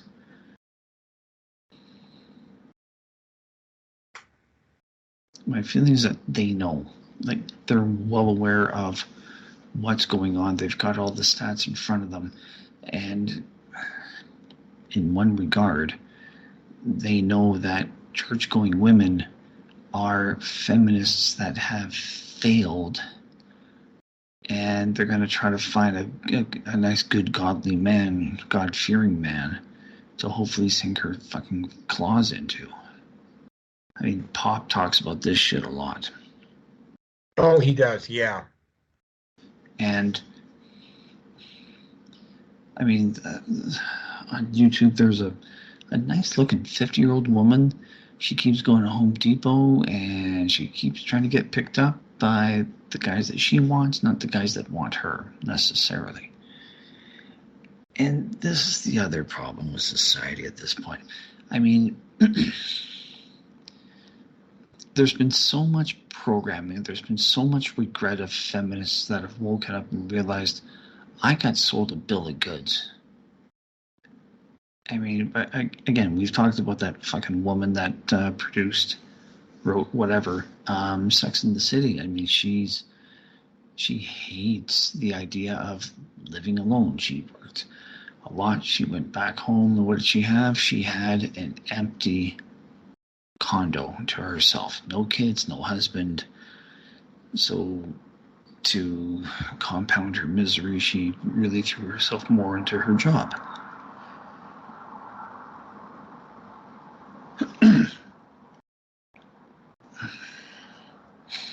All that this is going to do, it's going to make especially Matt Walsh look a lot more, not suspicious, but his credibility is going to come under fire. And while I feel some level of sympathy for the guy,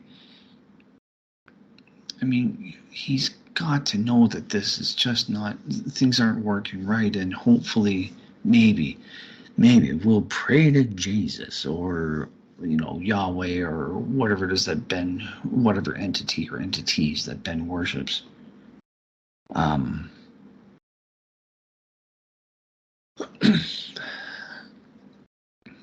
They're not genuine. That's the easiest way that I can say that. They just don't feel genuine to me.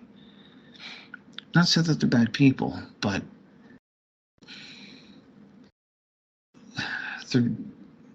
They're attempting to alter the socioeconomic landscape. And I think in the case of Shapiro, he may not admit it, and I think I've said this to you already, but I'll say it again. I mean, he's, the stereotype of being Jewish and, having a more wealthy family sort of thing. But what's the guy now? What is he going to have to contend with if society continues the drop in marriage typically is going to mean a drop in birth rates, which means that the country is going to have to rely on immigration to maintain a healthy enough population. And what's that probably going to translate into if the left and if people like Soros are still pulling the strings? I think the guy's dead, but that's another story. Well, I hope you don't mind hearing Arabic music first thing in the fucking morning at sunrise.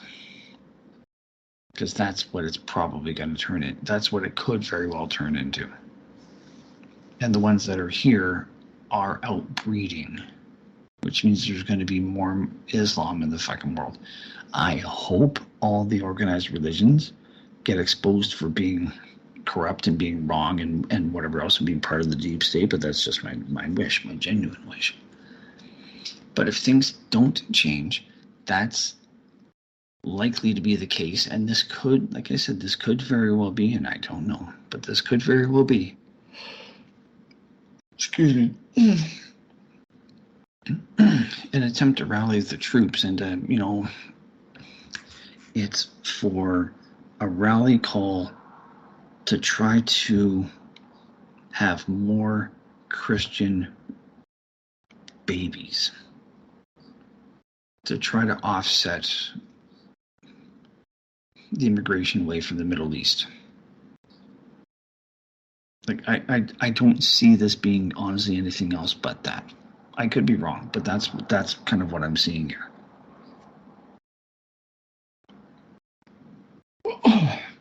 Again, because they know they've got the stats. They're looking probably at the same things. They're probably listening to people like Pop and Hammerhand and fucking whoever else. And something like this is not, for them to speak up on this issue at this time, to me means that this has been growing and they have taken notice and they are worried to death about it. Like, they're worried sick about it. I don't know. I mean, go after the movement all you want, but you're not addressing the issue. And it's likely also an indirect admission that they know that they can't change the course of modern women, at least not right now, and that they know that this has to run its course, as difficult as it's going to be.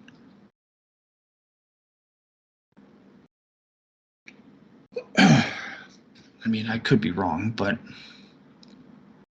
I think I've got at least half of a handle on it being something along those lines. I mean, like you've said it before, like MGTOW, the red pill, whatever you want to call them, the men that are basically the best way to avoid a rigged game is not to play. And that's what's going on. And again, there was that experiment of the rats with the National Institute of Mental Health, and there was no removal of the rats to go elsewhere because it was getting too crowded. And again, the females were being very, very picky with their male partners, with the males that they wanted to breed with. The males that were rejected, they were all hanging out together, and they were, what else could they do besides kind of entertain themselves with their male friends? They were grooming themselves. Like, they were looking really, really shiny. Like, they looked really good. Oh, the beautiful ones, yeah. Yeah, basically, they didn't have to worry about finding a mate, so they were free to work on themselves. And they just looked after themselves. Basically, they were MGTOW mice. Yeah. So the MGTOW experiment has been already shown as to what's going to happen. And eventually all of the mice went nuts and they killed them. They went after each other, and there were some survivors, but not many. And that's what we're headed towards at this point. I mean, we're already there, but it hasn't reached the critical mass yet. And these guys are doing their best right now to at least throw up, to drop the smoke bombs and to throw up the mirrors and to try to deflect the issue at hand. And they're not going to be successful, because this is a case of it being too little too late. I know Shapiro is pretty devout, as I believe Matt Walsh is. So they have, in a sense, the common ground of religion being the first and last place that a guy should be having any problems with is to, well, go to your church. Sure, but if you can spot the fake women that are there for all the selfish reasons, then what's the difference between that and picking her up at the bar because her partying days have to go behind her because she has a new image to uphold? So nothing on this is not going to work out well for a while. It's going to take a lot of time. There's going to be a lot of crap that has to go through, and enough of the women that realize that, oh my God, I was wrong, and to try to change the girls already. But then again, I mean, you've got girls in middle school, more likely high school, and they're likely have already been drilled out by, say 5 or 6 guys. Those girls are already ruined. Oh, I mean, I'll bring up a prime example here. There was one back in 2014. Yeah, it was 2014. Was this the one you told me about? Yeah, the good old Christian girl. She was part of my film group for a while. She was my assistant. Yeah, she sent me at one point, just out of the blue.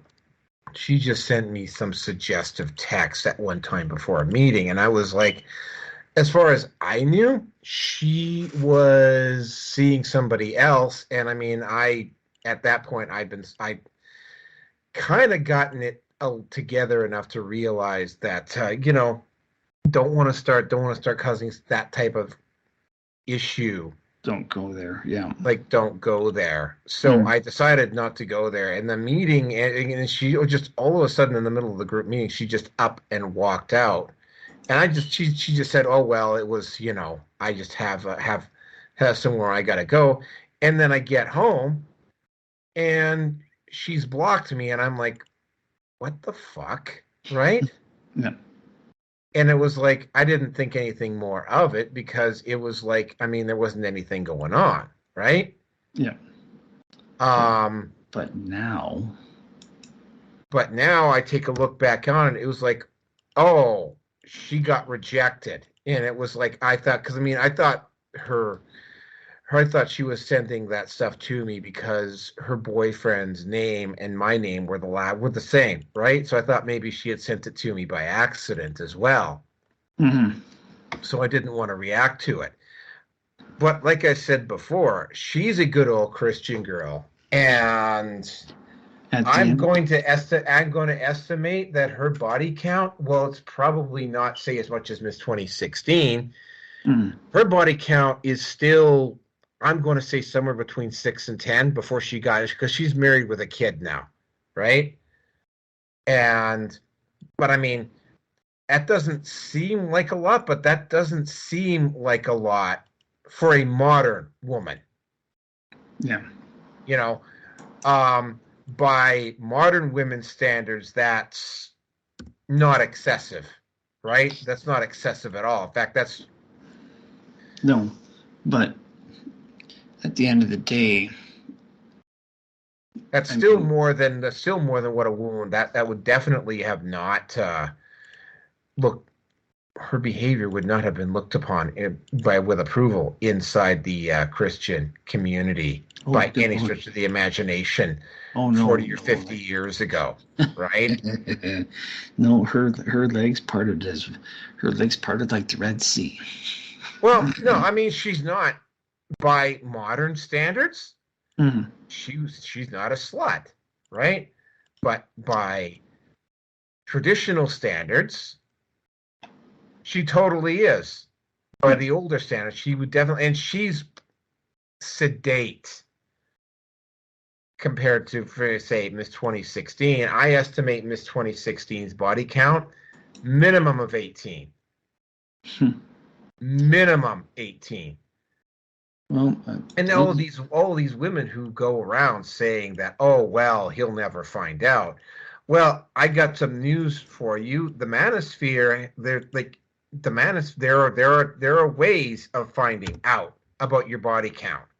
Like, I mean, you can hide the immediate stuff, but you can't hide. Basically, you can't hide the wake. But continue. Yeah. So. Hold on a second. I got to step away. I got an issue with my smoke detector, and it's beeping again. Keep talking. I just got to do something. I told you about that fucking months ago, even a year ago. Anyway. All right. Geez, where am I going to start with this one again? This is a matter that for these guys now, it's too little, too late. I mean, I talked about Baloney and his wife, and I'm pretty sure that she's the one that she's who wears the pants in the relationship. Wouldn't be surprised at all.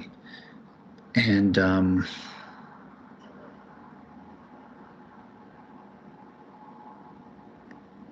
fuck. Oh, god damn it. Sorry, man. I'm just really got sidetracked here. So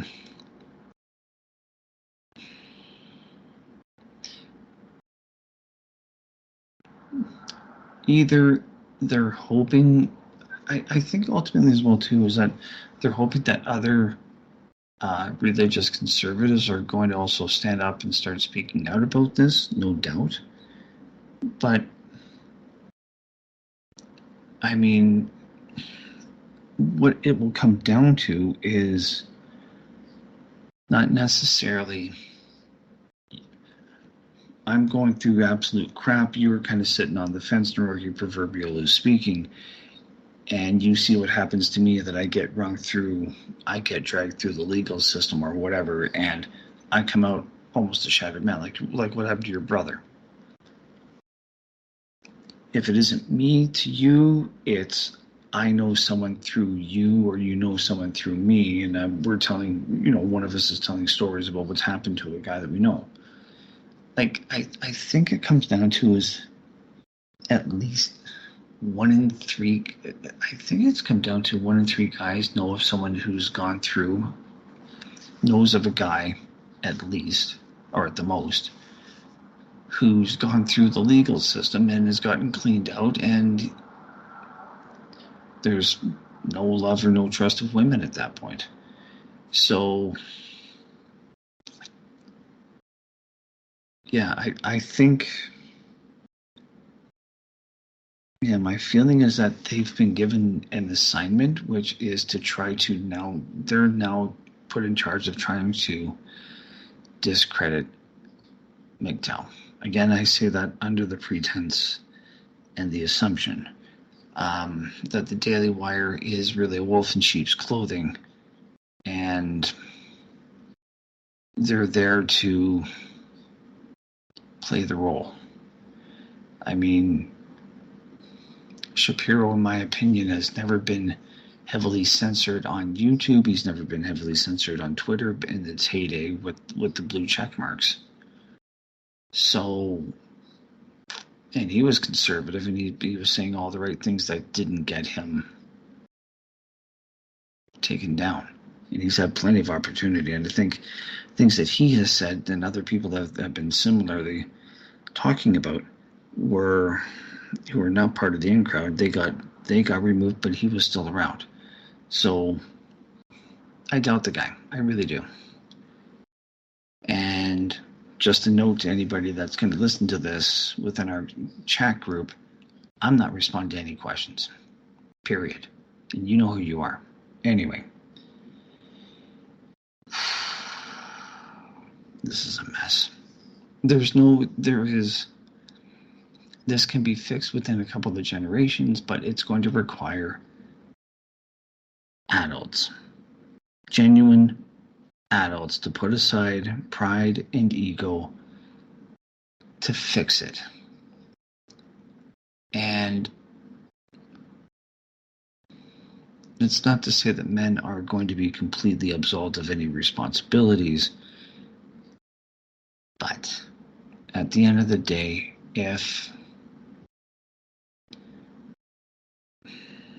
what you were saying about that woman that blocked you, because women don't like rejection. They don't like being stood up, and they don't emotionally. They do not want to be proven wrong. They don't want to be duped. They don't, more so than men. Let's say we wouldn't. But I think of the two sexes, women would be the most difficult to admit that they were wrong and that they were tricked.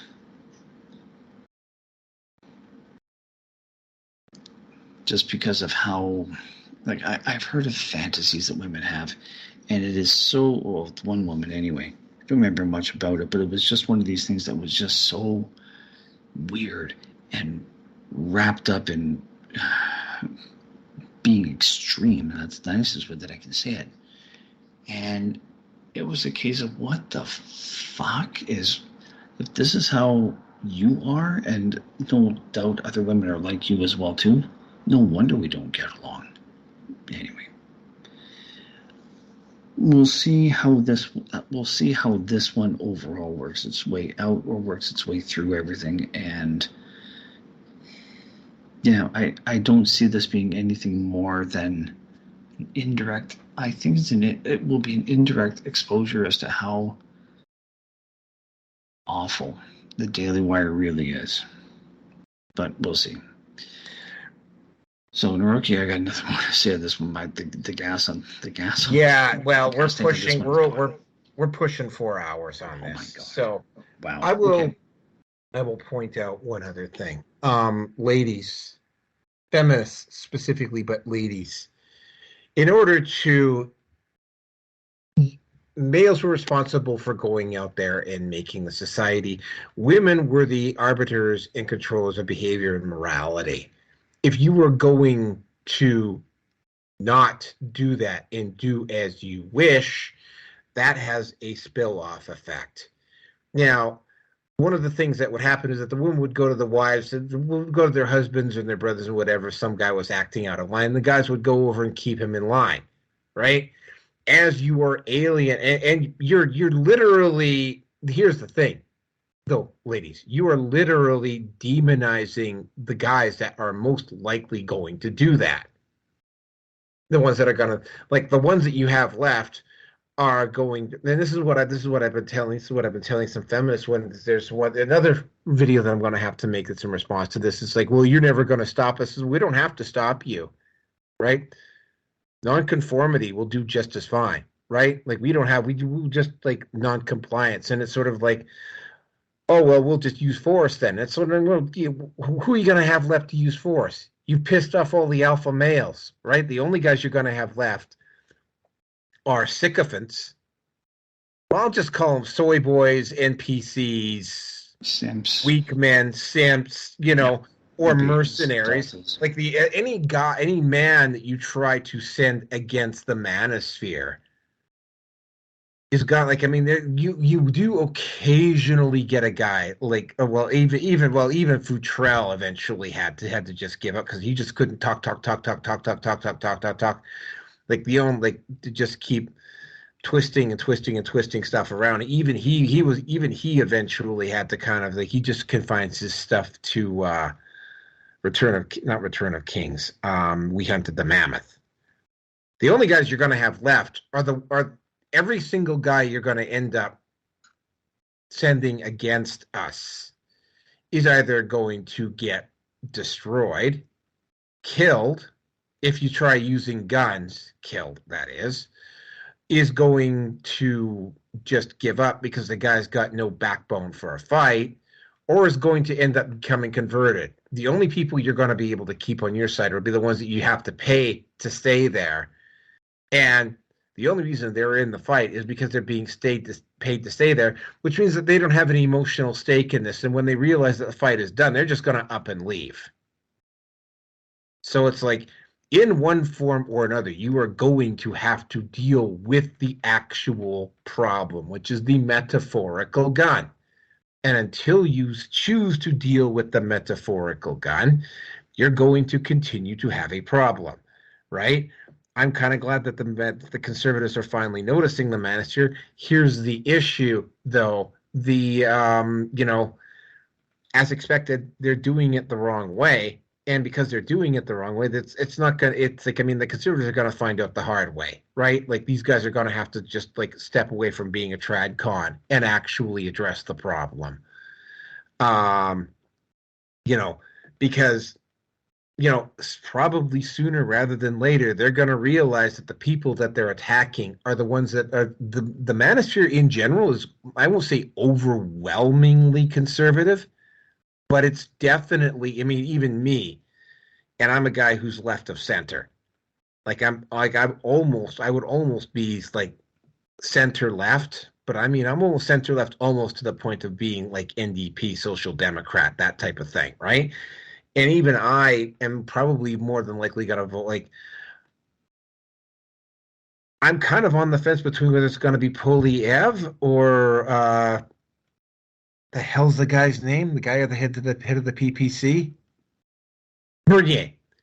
You know what? I'm almost tempted to go with the conservative option this time because Trudeau has to be stopped. But here's the issue, right? Polyev, for all of his flaws, and he probably has a few of them, Polyev probably has somebody in his inner circle that belongs to the Manosphere, which is why he's been so careful to make sure that the conservatives, at least in Canada, aren't doing this. Right?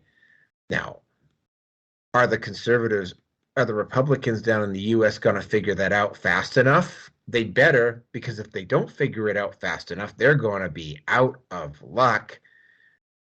Well, it'll be enough. If it's close, it'll be enough to cost them the race. If it's not close, but it's just a few points, there's enough of us out there now that it might take what might be a solid lead and turn it into a slow lead. It's like, they cannot afford to be pissing off. It's only 1% of the population for now. It won't be 1% of the population in another 4 or 5 years' time. And with that, since we are damn near at 4 hours here, I am going to call it a night.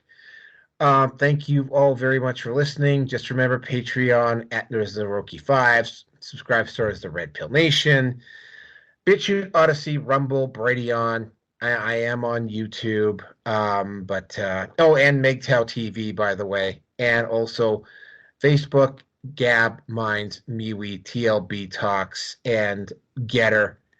Still don't have a Twitter, but thank you all very much for listening. I want to get this. We went on we had some heavy topics tonight, so maybe it wasn't quite so bad, but yeah,